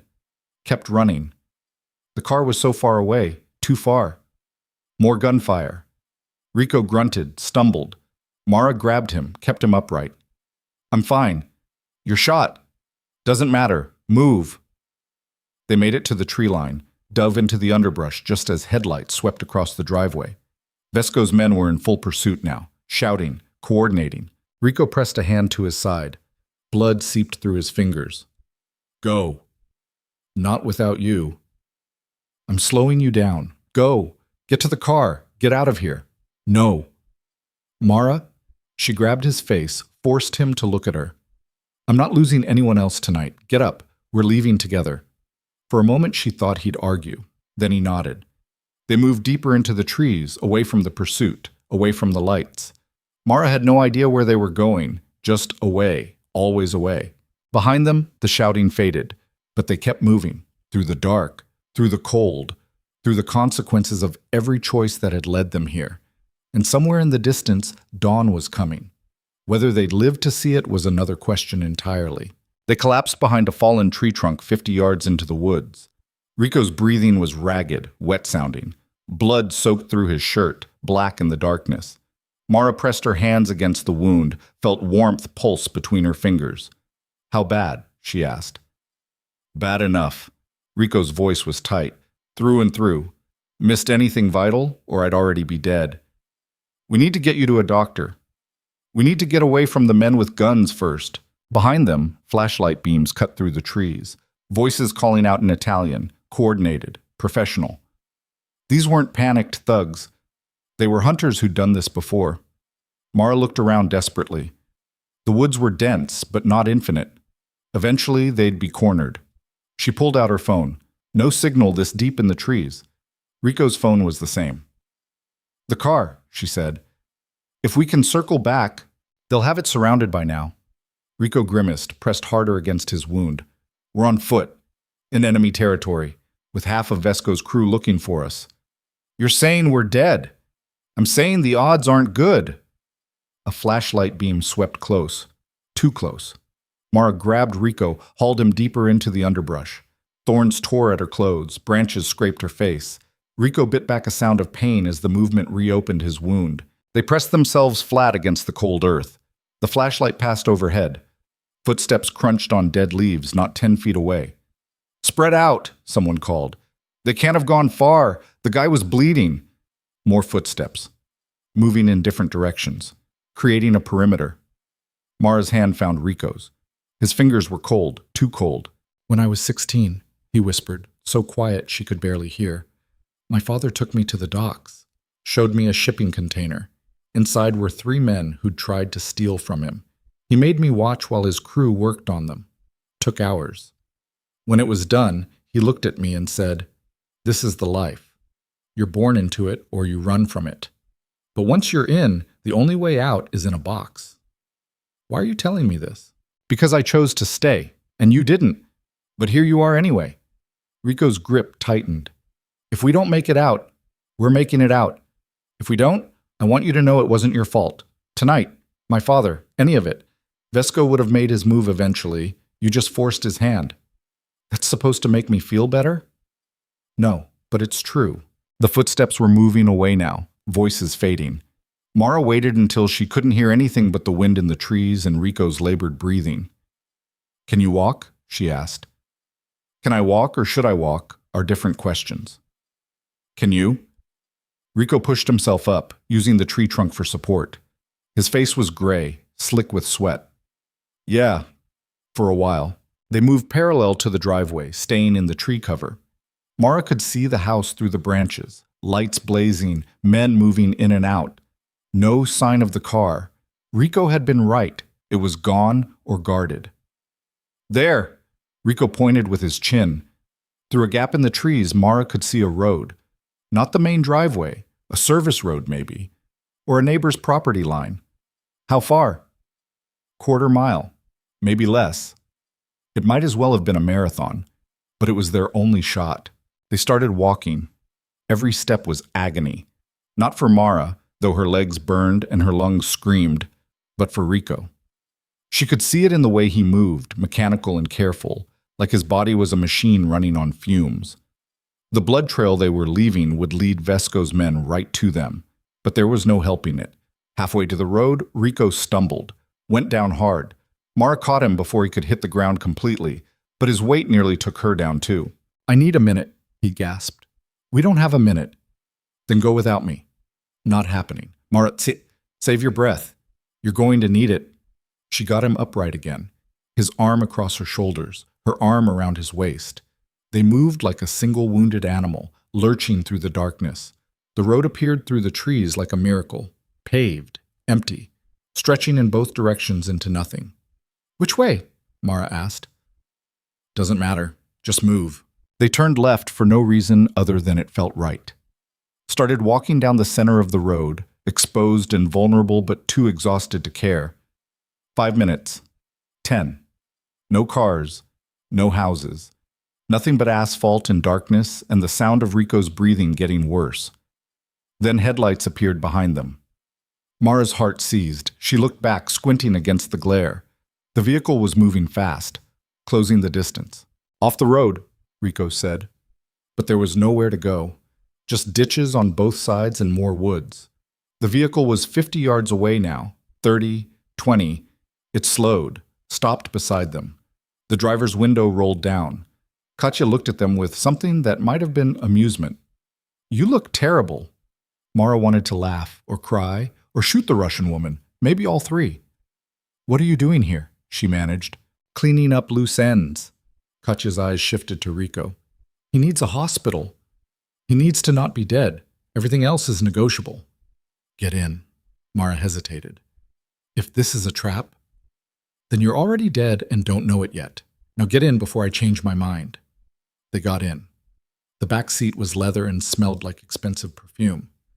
One of Katya's men was driving. Another sat in the passenger seat, watching them in the rearview mirror with flat, emotionless eyes. Katya handed back a first aid kit. Patch him up. We've got a 20-minute drive. To where? Mara asked, already pulling out gauze and tape. Somewhere Vesco's men won't look. Katya turned to face forward. You killed him. I watched the house, saw you go in, saw you come out covered in blood. So either you're very lucky or very stupid. Can't it be both? Katya's laugh was sharp. I'm starting to like you. Mara pressed gauze against Rico's wound. He hissed through his teeth but didn't pull away. The bleeding had slowed but not stopped. He needed stitches, antibiotics, a transfusion maybe. The ledger, Katya said. Our deal. Vesco is dead. That's what you wanted. Half of what I wanted. The other half was proof I can use against his network. So, where is it? Mara finished taping the gauze, looked at Rico. He shook his head fractionally. A warning, but they were in Katya's car, surrounded by her men, out of options.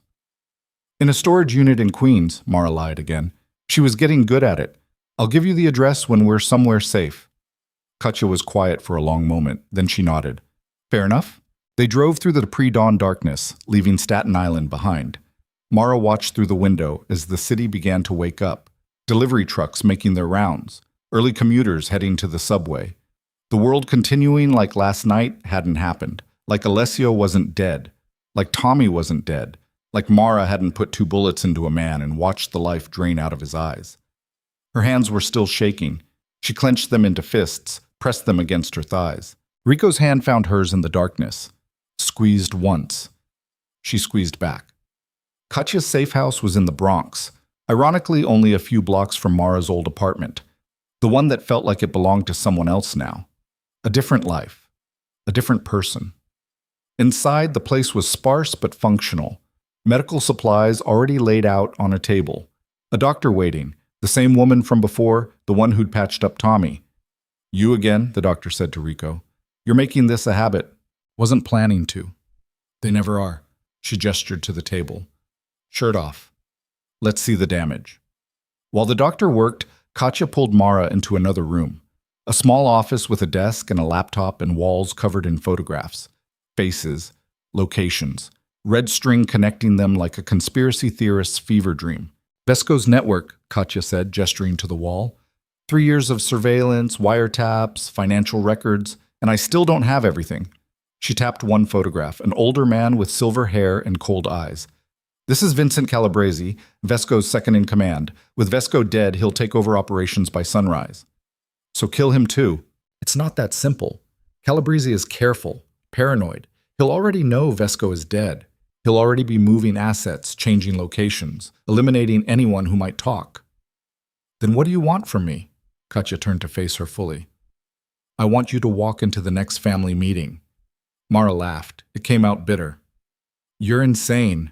The families are gathering tomorrow night, emergency session, to discuss what happened at the warehouse, to prevent all-out war." Katya crossed her arms. "You walk in there. You tell them Vesco was the traitor. You show them the ledger as proof, and you force Calabrese to answer for it. And then they kill me, possibly. Or they listen because you're Dante Varelli's daughter, because you've already proven you're not afraid to die, and because the ledger gives them something they want more than revenge, certainty. You're using me as bait again. I'm giving you a chance to finish what you started." Katya's eyes were hard. "Vesco is dead, but his empire isn't. It'll just pass to Calabrese, and in 5 years, we'll be having the same conversation about someone else. Or you can end it now, completely." Mara wanted to say no, wanted to walk out, take Rico, and disappear into whatever life might be left for them. But Katya was right.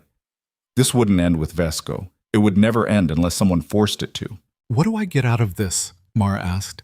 "Besides staying alive? I'll make sure the families know you acted with honor, that you avenged your father and exposed corruption. In our world, that means something. It means protection." "For how long?" "As long as you're useful." Katya smiled without warmth. "After that, you're on your own." "Great deal. It's the only one on the table." In the other room, the doctor was finishing up. Rico sat on the table, his torso wrapped in clean bandages, his face still gray but no longer actively dying. He looked up when Mara entered. "You agreed to something stupid, didn't you?" he said. "How did you know?" "You've got that look, the one that says you're about to get us both killed." Mara explained Katya's plan. Rico listened without interrupting. When she finished, he was quiet for a long time. "You really want to walk into another meeting?" he finally asked, "after what happened last time?" "I want this to be over." "It's never over." "Then I want it to be over for me." Mara sat beside him on the table. "I'm tired, Rico. I'm tired of running, tired of looking over my shoulder, tired of wondering when the next bullet is coming. So if I have to walk into one more room full of killers to buy some peace, I'll do it." Rico looked at her with something that might have been respect. Or pity. Hard to tell. "My father would have liked you," he said quietly. "He tried to kill me 2 days ago. He tried to protect you. There's a difference." Rico slid off the table, wincing. "The meeting is at the same warehouse?" "No, neutral ground, a restaurant in Little Italy, public enough that open warfare is less likely. But not impossible." "Nothing's impossible." Rico grabbed his ruined shirt, pulled it on carefully. "Then we better prepare for the worst." The next 30 hours passed in a blur of planning and paranoia. Katya produced the actual ledger. The one Alessio had been keeping, the one that had somehow ended up in her possession. Mara didn't ask how. Didn't want to know. The pages were dense with transactions, code names, account numbers. Katya had already begun decoding them, cross-referencing with her own intelligence. The picture that emerged was damning.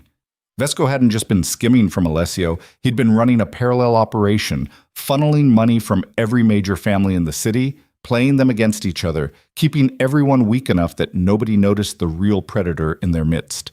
Calabrese knew, Katya said, pointing to a series of entries. He authorized payments, signed off on transfers. He wasn't just Vesco's second, he was his partner. So why didn't he take over before now? Because Vesco was the face, the name. Calabrese preferred the shadows. Katya closed the ledger. But shadows don't rule. Not for long. They rehearsed what Mara would say, how she'd present the evidence, how she'd stand where she'd look, what she'd do if someone pulled a gun. It felt like preparing for a play where the audience might shoot the actors. Rico drilled her on breathing techniques, on staying calm under pressure, on reading a room for threats. Watch their hands, he said. Not their faces. Hands tell you when someone's about to move. What if everyone's hands are moving? Then duck. The night of the meeting arrived too fast and too slow. Mara dressed in the same clothes from the warehouse, cleaned of blood but still marked by bullet holes. Deliberate. A reminder of what happened when people underestimated her. Katya provided a car and a driver. Rico insisted on coming despite his wound. Mara didn't argue. She needed him there, needed someone who understood what this cost. The restaurant was called Lombardi's, an old family place that had been operating since the 20s. Red check tablecloths, Chianti bottles hanging from the ceiling, the smell of garlic and tomato sauce and history. The kind of place tourists loved and locals knew better than to ask questions about. The meeting was in a private room in the back, through a kitchen, past a walk-in freezer that had definitely hidden bodies before. The door was guarded by two men who looked like they bench-pressed cars for fun. Mara Varelli, she said. I'm expected. One of the guards spoke into a radio. A moment later, the door opened. The room was smaller than the warehouse, but somehow more intimidating. Oval table, 15 chairs, 14 of them occupied. The remaining families, the survivors. Brennan was there, his scar looking fresh in the harsh light. Katya sat near the head of the table, her face impassive. And at the far end, in Alessio's old seat, sat Vincent Calabrese. He was older than his photograph suggested. 70, maybe, with silver hair slicked back and hands that looked soft, uncalloused. The hands of someone who gave orders and let others do the violence. Miss Varelli, he said. His voice was cultured, almost gentle. We weren't expecting you. I'm full of surprises. So it seems. Calabrese gestured to the empty chair. Please, sit. Mara sat. Rico stood behind her, his hand resting near his weapon. Subtle, but visible. We're here, Calabrese continued, to discuss the tragedy at the warehouse, the deaths, the betrayals, and how we move forward without tearing this city apart. Vesco tore it apart, Mara said. I just exposed it. Murmurs around the table. Calabrese raised a hand. Silence fell. Vesco is dead, he said. Killed, I'm told, by you. He pulled a gun. I defended myself. How convenient. Calabrese's smile was thin. And now you're here to... What? Claim his territory? Demand compensation? I'm here to show you something. Mara pulled out the ledger, set it on the table. 20 years of theft, lies, manipulation. Vesco wasn't just stealing from the Carbones. He was stealing from all of you. The room erupted, everyone talking at once, demanding to see the ledger, accusing each other. Calabrese didn't move, just sat there, watching Mara with those cold, calculating eyes. May I? He asked, gesturing to the ledger. Mara slid it across the table. Calabrese opened it, flipped through the pages slowly. His face revealed nothing. When he reached the entries Katya had marked, the ones showing his signature, his authorization, he paused. These are forgeries, he said calmly. They're not, Katya said. I had them authenticated by 3 independent experts. Experts can be bought. So can loyalty. Katya leaned forward. The question isn't whether those records are real. It's whether you're going to admit what everyone in this room already knows. Calabrese closed the ledger. And what do they know? That you and Vesco were partners. That you've been bleeding the families dry for 2 decades. That you're just as guilty as he was. Katya's voice was ice. The only difference is you let him take the risk while you stayed clean. Prove it. Mara reached into her jacket. Every hand in the room moved toward a weapon. She pulled out a small recording device. The one she'd taken from her grandmother's shoebox. The one she'd forgotten about until Katya suggested checking for backups. My father didn't just make 1 tape, Mara said. He made 2. She pressed play. Static. Then her father's voice. But this time the audio was clear. No distortion. No missing sections. This is Dante Varelli. If you're hearing this, I'm already dead. And you need to know what really happened. 3 weeks ago, I was approached by Vincent Calabrese. He told me there was a leak, someone feeding information to the Irish, trying to start a war. He said Alessio suspected me, that I needed to disappear before the old man made his move. He offered to help, said he'd get me out of the city, set me up somewhere clean. All I had to do was record a confession. Insurance, he called it. Proof that I was cooperating, not running. I was scared. I did it. I recorded myself talking about things I'd never done, deals I'd never made. And the moment I finished, I knew I'd made a mistake. Pause. Her father's breathing. Heavy. Frightened. Calabrese smiled, said I'd done well, said this would all be over soon. But I saw it in his eyes. He was going to use that tape to frame me, make it look like I was the traitor when the real traitor was him. And Vesco. They'd been working together for years, skimming from operations, turning families against each other. And I'd stumbled onto the proof. Another pause, footsteps in the background. They're coming. I can hear them. If you find this, give it to Alessio. Tell him I'm sorry. Tell him I never betrayed him. Tell him the real traitors are gunshots. 3 of them. Final and damning. Then her father's last words, whispered, dying. Tell him it's Calabrese. The room was silent. Calabrese sat perfectly still. His hands folded on the table, his face a mask. That proves nothing, he said quietly. Audio can be faked. Not this audio. Mara pulled out a document. Forensic analysis.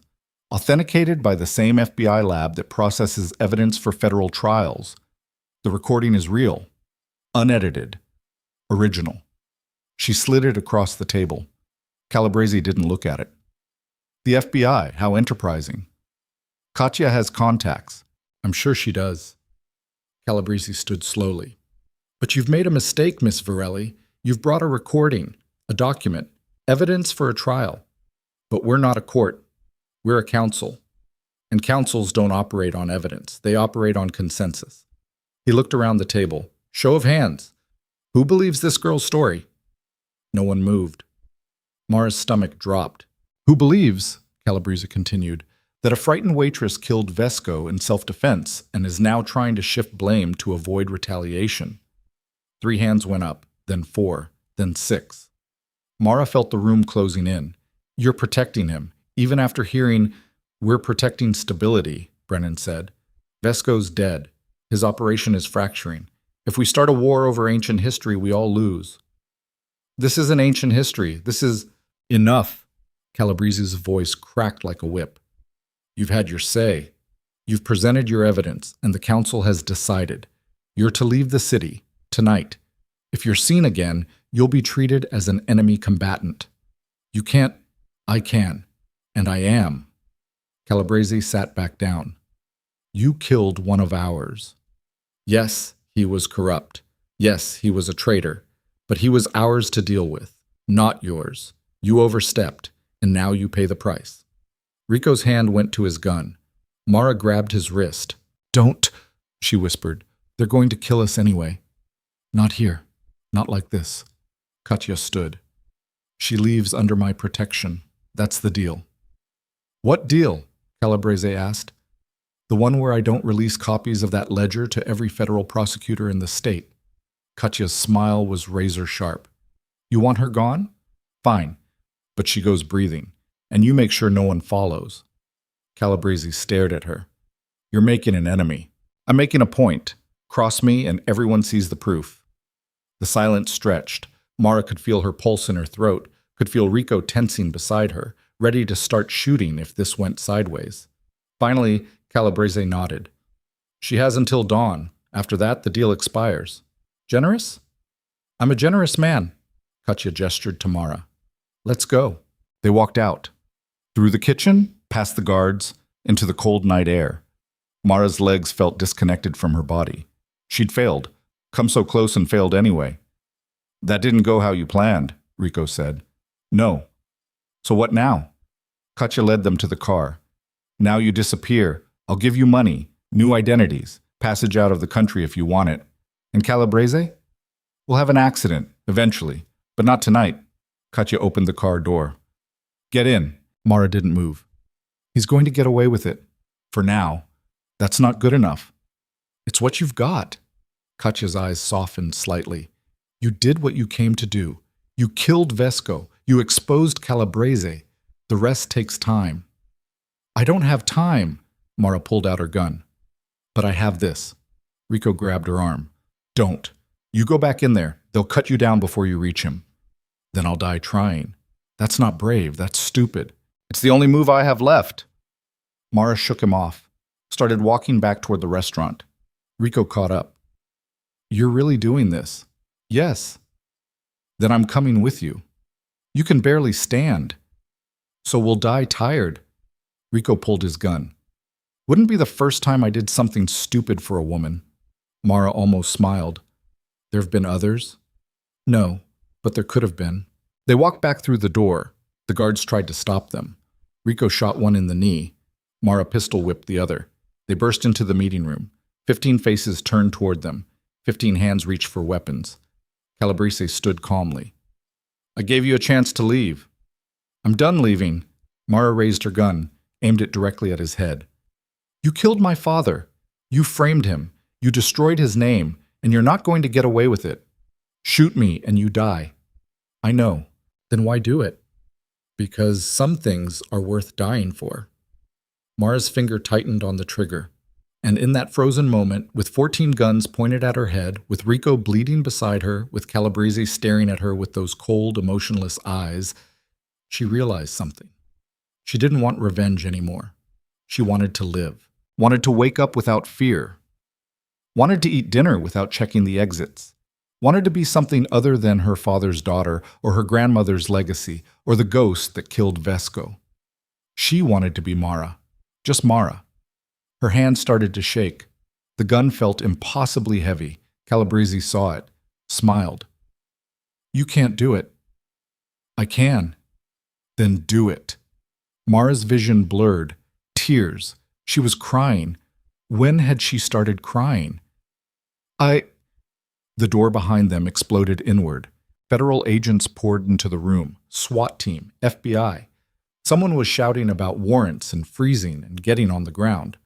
Mara lowered her gun slowly, looked at Katya. The Russian woman shrugged. I said I had contacts. Calabrese lunged for the table, grabbed something. Not a gun, a phone. Hit a button. It's done, he said into it. Burn everything. An agent tackled him. The phone clattered away.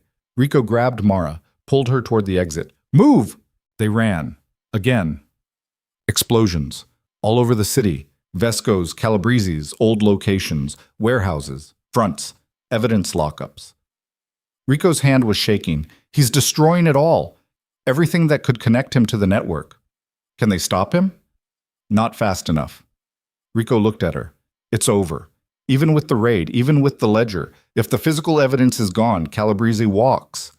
Mara slid down the wall, sat on the cold pavement. Everything hurt. Her body. Her soul.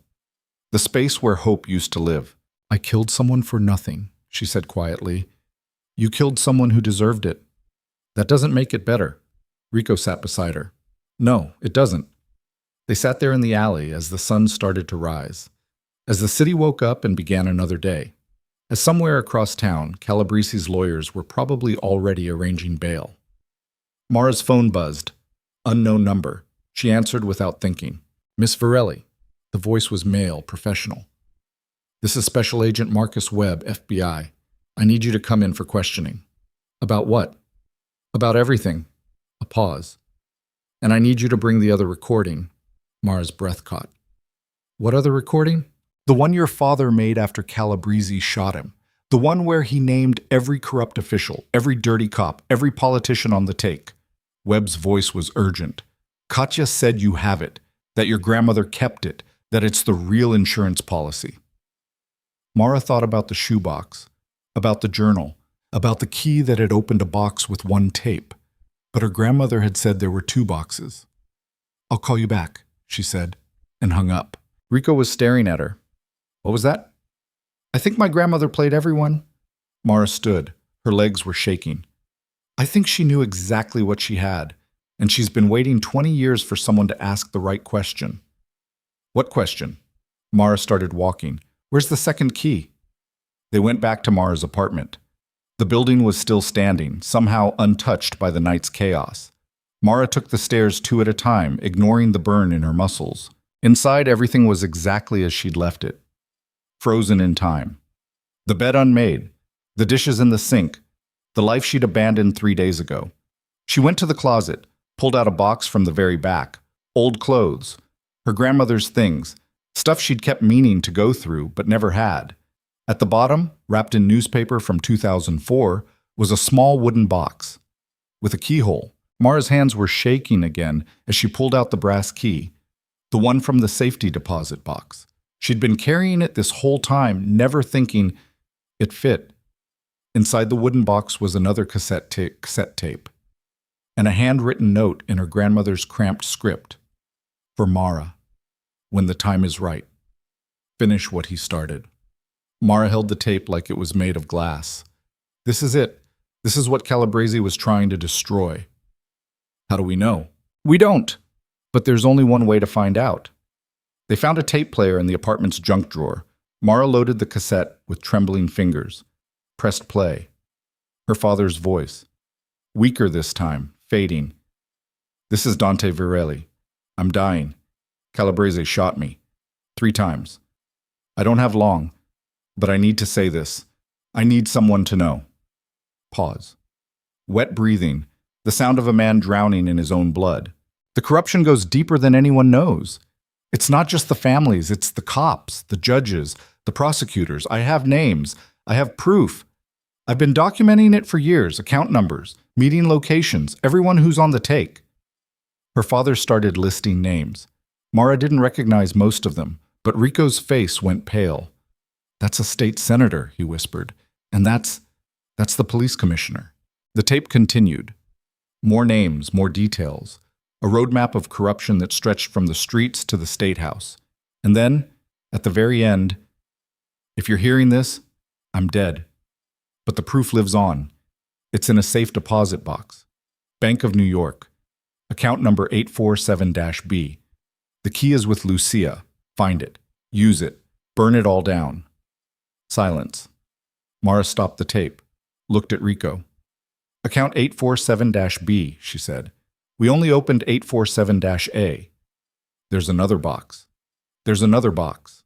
They stared at each other as the weight of it settled in.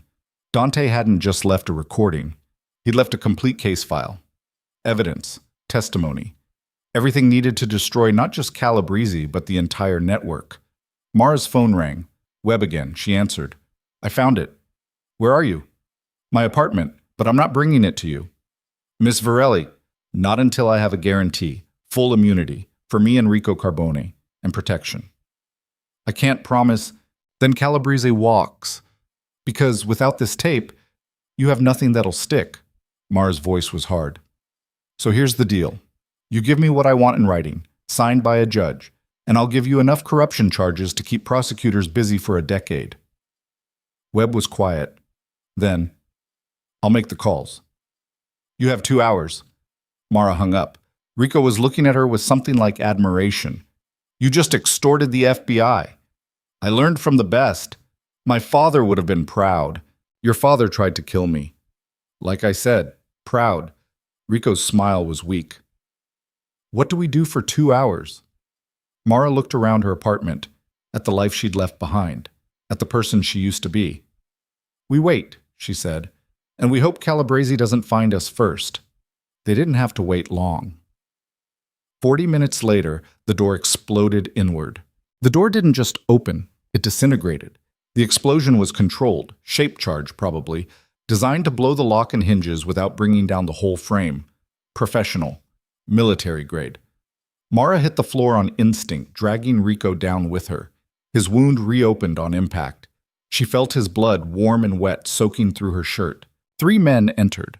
Not Calabrese's usual thugs. These were different.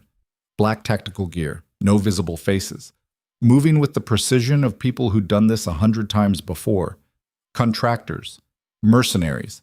The kind you hired when you needed something done clean and permanent. The first one swept the room with a suppressed rifle. The second moved to clear the bedroom. The third stayed by the door, covering their exit. Mara's gun was on the coffee table, 5 feet away. Might as well have been a mile. Mara Varelli. The first contractor's voice was distorted through a mask. American accent, Midwest maybe. We're not here to hurt you. We just need the tape. Funny way of showing it, Rico said through gritted teeth. Your choice. Hand it over. You live, but make this difficult, you don't. Mara's mind raced. The tape was in her jacket pocket, the jacket hanging on the back of the chair between her and the contractors. The gun was closer, but still too far. Who sent you? She asked. Buying time. Agent Webb had said 2 hours. They'd only had 40 minutes. Does it matter? Calabrese is in federal custody, so either he's got friends outside or someone else wants that tape buried. The contractor's head tilted slightly. Smart girl. But it doesn't change anything. The tape. Now. Mara looked at Rico. He was pale, sweating, but his eyes were focused. He gave the tiniest nod toward the kitchen. There was a knife block on the counter. Not much, but something. Okay, Mara said slowly. It's in my jacket. She started to stand. The contractor's rifle tracked her movement. Slowly. Mara moved like she was underwater, reached for the jacket. Her fingers found the tape in the pocket. She pulled it out, held it up so they could see. Here, take it. Set it on the floor, slide it over. Mara crouched down, placed the tape on the hardwood, started to push it across. And then Rico moved. He was fast despite the wound, grabbed the coffee table, flipped it toward the contractors.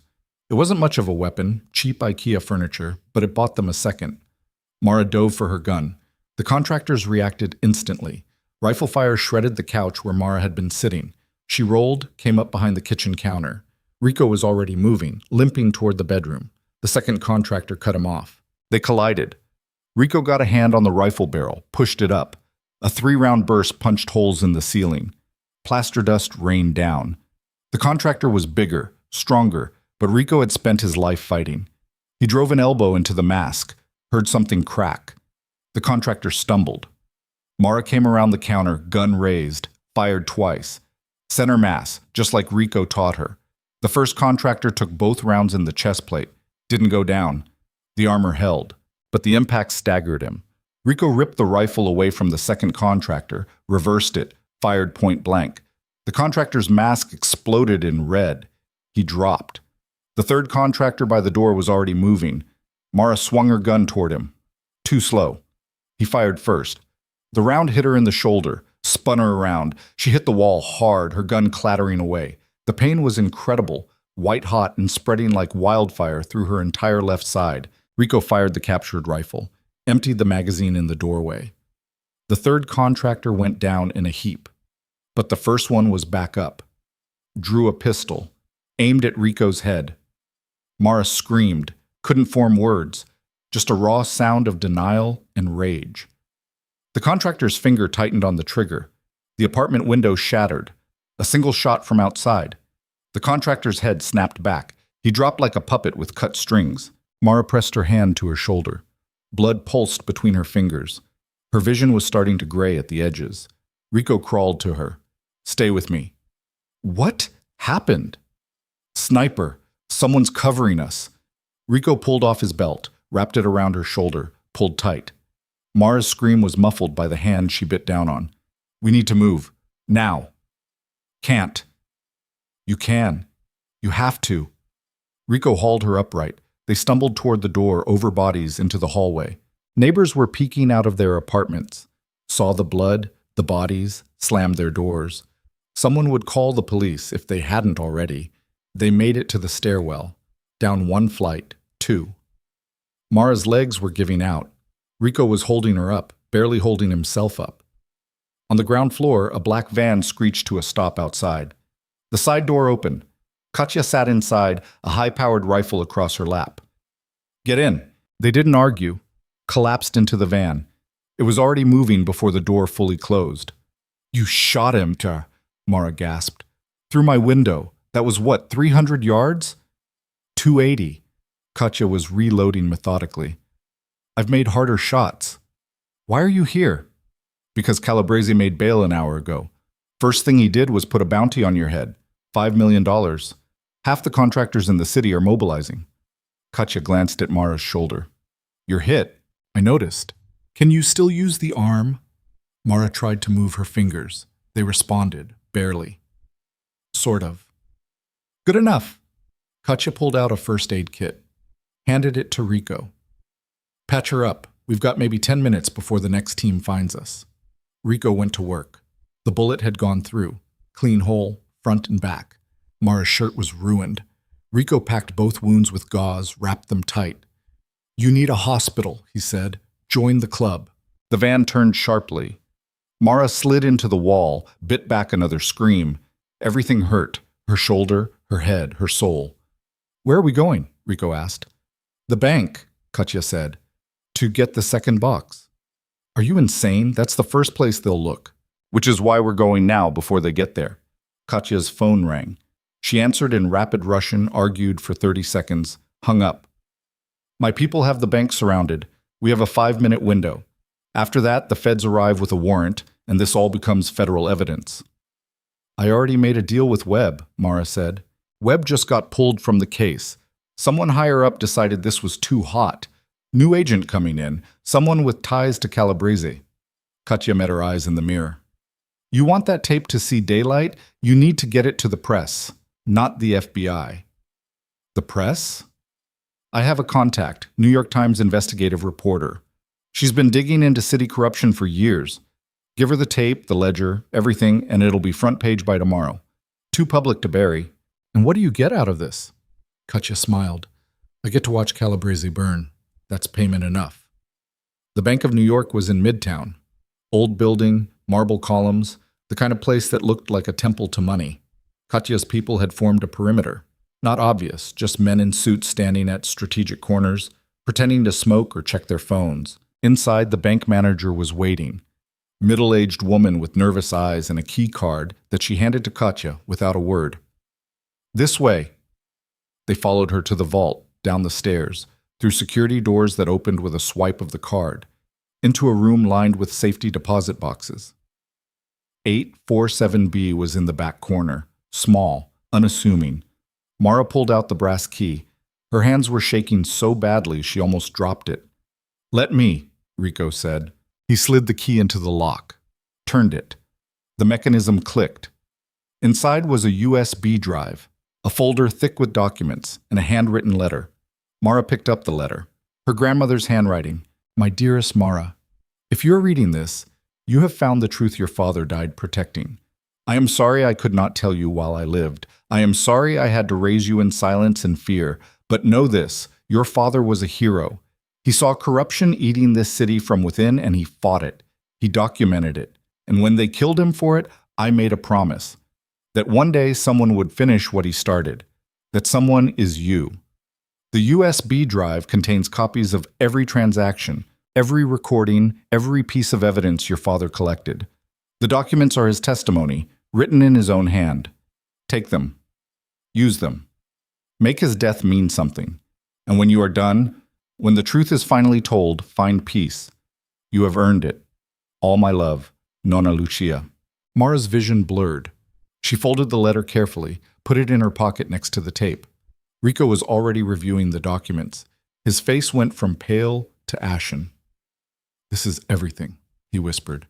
"Every dirty cop, every corrupt judge, every politician on the take. It goes all the way to the governor's office." "Then we better get it out before someone buries us with it," Katya said. They left the bank moving fast. Loaded into the van, Katya gave an address to the driver. 20 minutes across town. Mara leaned back against the seat, exhausted beyond measure. Her shoulder throbbed in time with her heartbeat. Rico sat beside her, equally wrecked. "You think this will work?" he asked quietly. "I don't know. But you're doing it anyway. What else is there?" Rico laughed weakly. "A normal life. You could still walk away. New identity, new city. Let someone else fight this fight." "Could you?" He thought about it. "No. Then we're both idiots." "Probably." They drove through Manhattan in the mid-morning light. The city was waking up fully now, people heading to work, buying coffee, living their lives, completely unaware that a war was being fought in the shadows all around them. The van pulled up to a nondescript office building in the West Village. Katya led them inside, up 3 flights of stairs to a small office with a window overlooking the street. A woman sat at a desk covered in papers and coffee cups. Late 40s, gray-streaked hair, eyes that had seen too much and refused to look away. She stood when they entered. "Katya, you said you had something big." "Sarah Chen, meet Mara Varelli, daughter of Dante Varelli." Katya gestured to the folder and USB drive. "She's got the biggest corruption story you've ever seen, and she's giving it to you." Sarah's eyes widened. "Dante Varelli.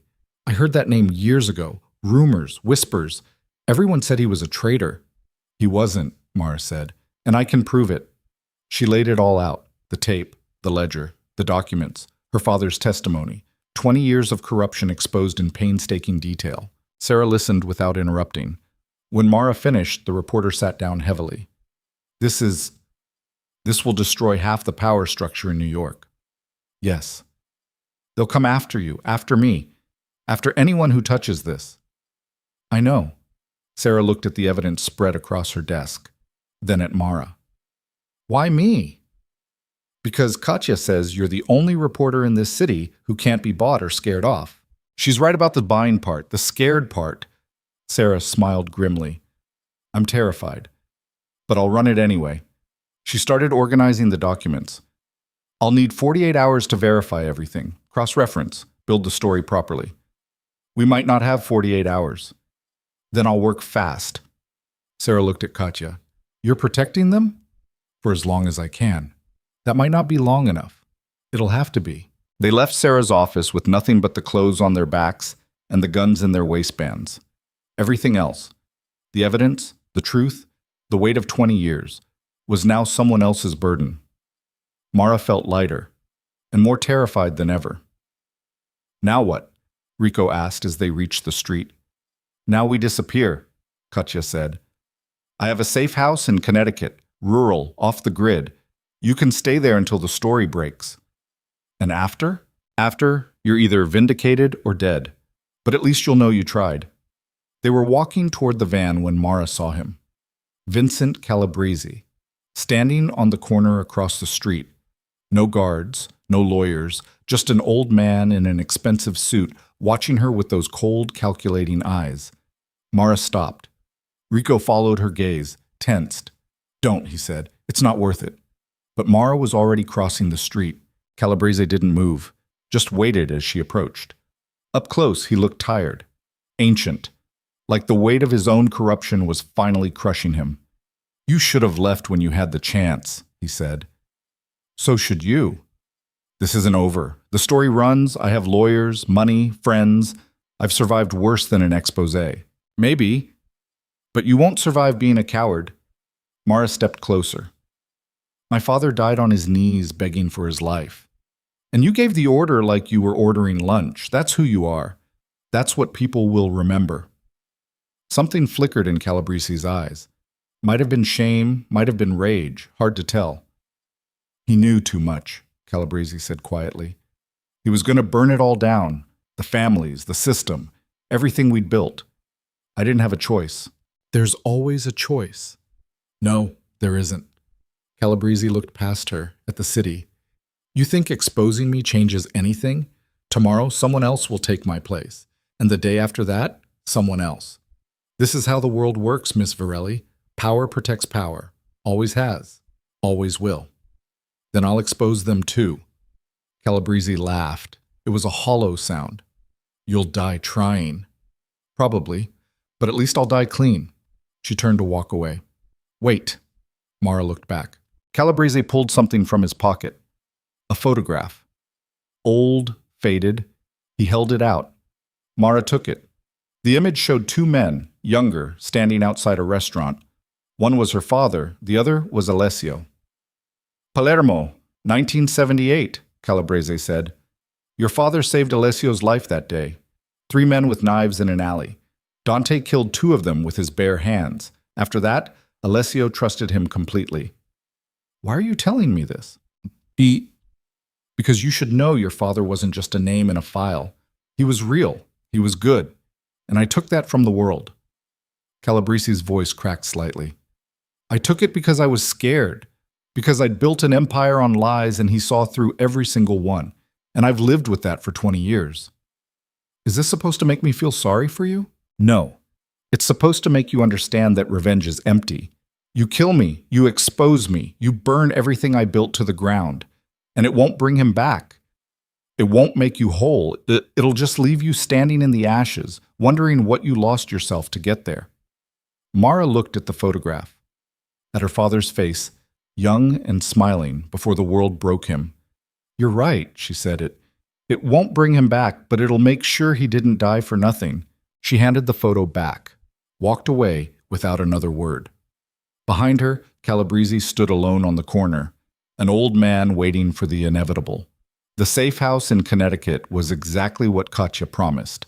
A farmhouse at the end of a dirt road, surrounded by trees and silence. No neighbors for miles. No cell service. Just quiet. They stayed there for 2 days while Sarah Chen worked. Rico's wound slowly healed. Mara's shoulder stopped bleeding but started to ache with a deep, bone-level pain that no amount of painkillers could touch. They didn't talk much, just existed in the same space, 2 people who'd survived something unsurvivable and didn't quite know how to process it. On the second night, as they sat on the porch watching the sunset, Rico finally spoke. What will you do after? I don't know. Haven't thought that far ahead. You should. This life, our life, it has an expiration date. Better to have a plan for when it runs out. Mara looked at him. What's yours? I don't know either. Rico smiled faintly. Maybe somewhere warm, somewhere nobody knows the name Carbone. Maybe I'll learn to cook. My father always said I had the hands for it. You'd be a chef? Why not? Someone's got to feed the world. That's the worst cover story I've ever heard. Probably. Rico's smile faded. My father's funeral is next week. What's left of the family will be there. The Russians, the Irish, everyone coming to pay respects and measure each other for caskets. You're going? I have to. It's expected. And after? After, I'm done. The family business, the empire, all of it. Let someone else carry that weight. Rico looked at his hands. I've killed 16 people. That I know of. Probably more if you count the ones I gave orders about. And every single one of them is a weight I carry. I don't want to add to it anymore. What about what you want? Rico was quiet for a long time. I want to wake up without checking if someone's waiting to kill me. I want to eat breakfast without tasting metal. I want to... He stopped. What? I want to know what normal feels like. Mara understood. She wanted the same thing. On the 3rd day, Sarah Chen called. The story was ready. It would run in tomorrow's edition, front page. A 10,000-word expose with documentation, recordings, everything. You should prepare, Sarah said. This is going to be explosive. We know. No, I don't think you do. I've got senators calling me already. The governor's office issued a statement denying everything before I even told them what I had. The police commissioner resigned an hour ago. This is bigger than New York. It's going to go national, maybe international. Mara closed her eyes. My father would have wanted that. Your father was a hero. I made sure the story reflects that. Sarah paused. There's a quote I want to use. From the letter your grandmother left. Make his death mean something. Is that okay? Yes. Thank you. And Mara, be careful. This story makes you untouchable in some ways, but it also makes you a target. There are people who'll want you silenced. They already tried. Didn't take. Sarah's laugh was tired. Good. The world needs more people like you, people who don't quit. The story broke the next morning. By noon, it was everywhere. Every news channel, every website, social media exploded with hashtags and theories and outrage. Federal prosecutors announced a task force. The mayor called for calm. Protests erupted outside City Hall demanding accountability.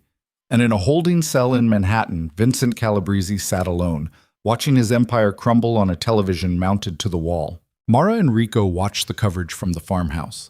Katya had provided a small TV and a satellite connection. They sat on the couch, barely believing what they were seeing. "It worked," Mara said. "It actually worked." "Yeah." Rico didn't sound happy about it. "What's wrong?" "Nothing. Everything." He gestured at the screen. "All those people calling for justice. They think this ends something, but it doesn't. It just clears space for the next generation of corruption, the next Vesco, the next Calabrese." "So we did this for nothing?" "No. We did it because it needed to be done, because your father deserved better, because—" Rico looked at her. "Because you deserved to know the truth." Mara thought about her father, about the photograph Calabrese had shown her, about a young man who saw corruption and fought it and died for his conviction. "Do you think he'd be proud?" she asked. "Yes." "Even though I killed someone? Even though people died because of me?" "Especially because of that." Rico took her hand. "You're not a ghost, Mara. You're not invisible anymore. You're real, flawed, dangerous, human. And that's worth more than 100 clean consciences." They sat there as the sun set again, as the news cycle churned on. As somewhere in New York, the machinery of justice began its slow, grinding work. A week later, Mara attended Alessio's funeral. It was held in a cemetery in Queens, old Italian section, where the headstones had names like Gambino and Lucchese and Carbone going back generations. The turnout was massive. Hundreds of people in black suits and dark glasses, some crying, some stone-faced, all of them dangerous in their own way. Rico stood at the front delivering a eulogy in Italian that Mara couldn't fully understand, but she caught pieces. Words about honor, family, the old ways dying with the old men. When it was over, people filed past the casket. Some left flowers, some left envelopes. One man left a gun, wrapped in cloth, like an offering to a fallen king. Mara waited until everyone else had left. Then she approached the casket. Alessio looked smaller in death, less intimidating, just an old man who'd lived too long and seen too much. "I'm sorry," she whispered.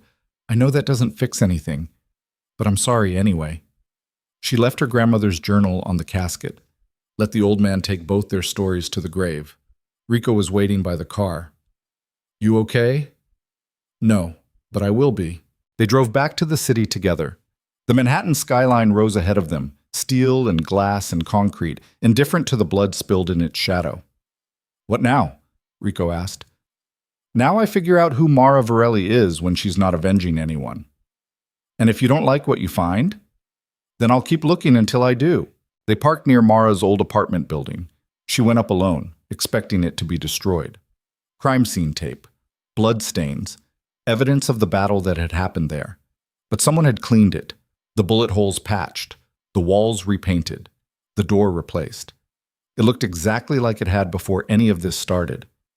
On the kitchen counter was a note. "Consider it a gift. You earned a fresh start. K." Mara sat on the couch that wasn't hers anymore, in the apartment that felt like someone else's memory. She pulled out her phone, scrolled through contacts. Most of them were dead now, or arrested, or in hiding. But there was one new number. Sarah Chen had sent it yesterday. A text that just said, "In case you want to talk, off the record." Mara called. Sarah picked up on the first ring. "Mara, how are you holding up?"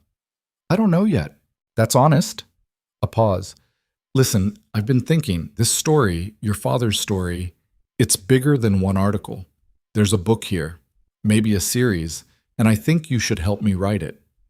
"I'm not a writer." "You're someone who lived through something extraordinary. That's better." Sarah's voice was gentle. "And maybe telling the whole story, really telling it, might help. Give you some closure." Mara thought about it, about her father's voice on the tape, about her grandmother's letter, about all the years of silence that had led to this moment. "Can I think about it?" "Take all the time you need. But Mara, don't disappear. The world needs to hear from you.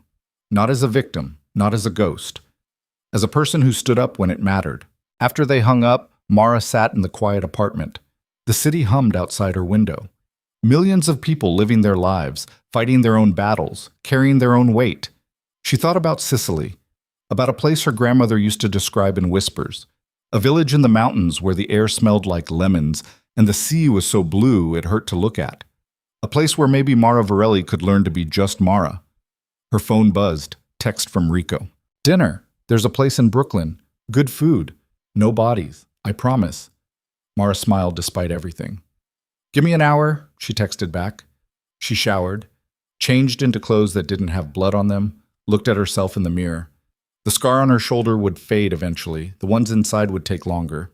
But she was alive, breathing, standing. That was enough for now.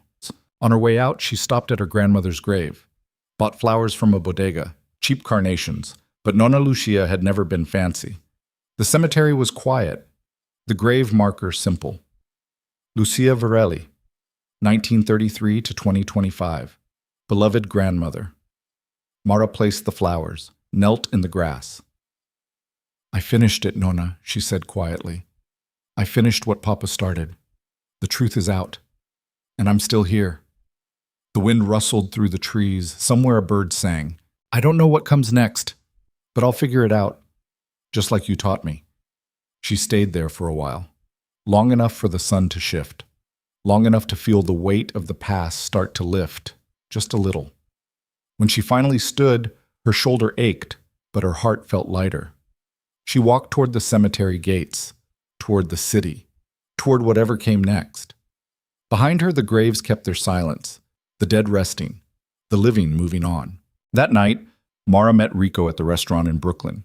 It was exactly what he'd promised. Small, family-run, the kind of place where the owner knew everyone's name and the pasta was made fresh every morning. They sat by the window, ordered wine, didn't talk about Calabrese or the trials or the aftermath, just sat, ate, existed in the same space without the weight of the world on their shoulders. What will you do? Mara asked eventually. Really? Rico looked out the window at the Brooklyn street. I've been thinking about that. My father left me money. A lot of it. Clean money, surprisingly. I could go anywhere. Where would you go? I don't know. Europe, maybe. See the places my grandparents came from before they fled? He paused. Or maybe I'll stay here. Try to make something good out of what's left. That's ambitious. Or stupid. Hard to tell the difference sometimes. Rico looked at her. What about you? Sicily, Mara said. The word felt right. Solid. My grandmother's village. I want to see where it all started. Before the corruption. Before the violence. Just a place where people lived and died and weren't defined by either. That sounds peaceful. It sounds impossible. But I'm going to try anyway. They finished dinner, walked through Brooklyn as the city settled into night. Neon signs flickered, taxis honked, the subway rumbled beneath their feet. At a corner in Williamsburg, they stopped. This is me, Rico said, gesturing to a building.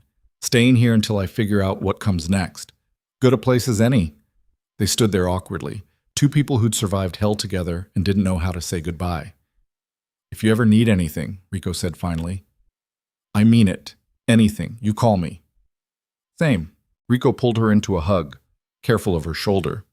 Mara held on longer than she meant to. When they pulled apart, his eyes were wet. Your father would be proud, he said again. So would yours. Maybe. In his own way, Rico smiled. Be safe, Mara Varelli. You too, Rico Carbone. She watched him disappear into the building. Then she walked. Not toward her apartment, not toward the past. Just walked. Through neighborhoods she'd never seen, past people living lives she'd never know. The city was infinite and she was just one person in it, small, insignificant, alive. She ended up at the water, the East River, dark and cold, reflecting the lights of Manhattan like fallen stars. Mara stood at the railing, felt the wind off the water, tasted salt and exhaust and possibility. Her phone buzzed. Another text from Sarah Chen. Calabrese pled guilty. Life without parole. 43 other indictments came down today. You did it. Mara typed back. We did it. She looked across the water at the skyline. at the city that had taken her father, her grandmother, and nearly her own life. And she forgave it.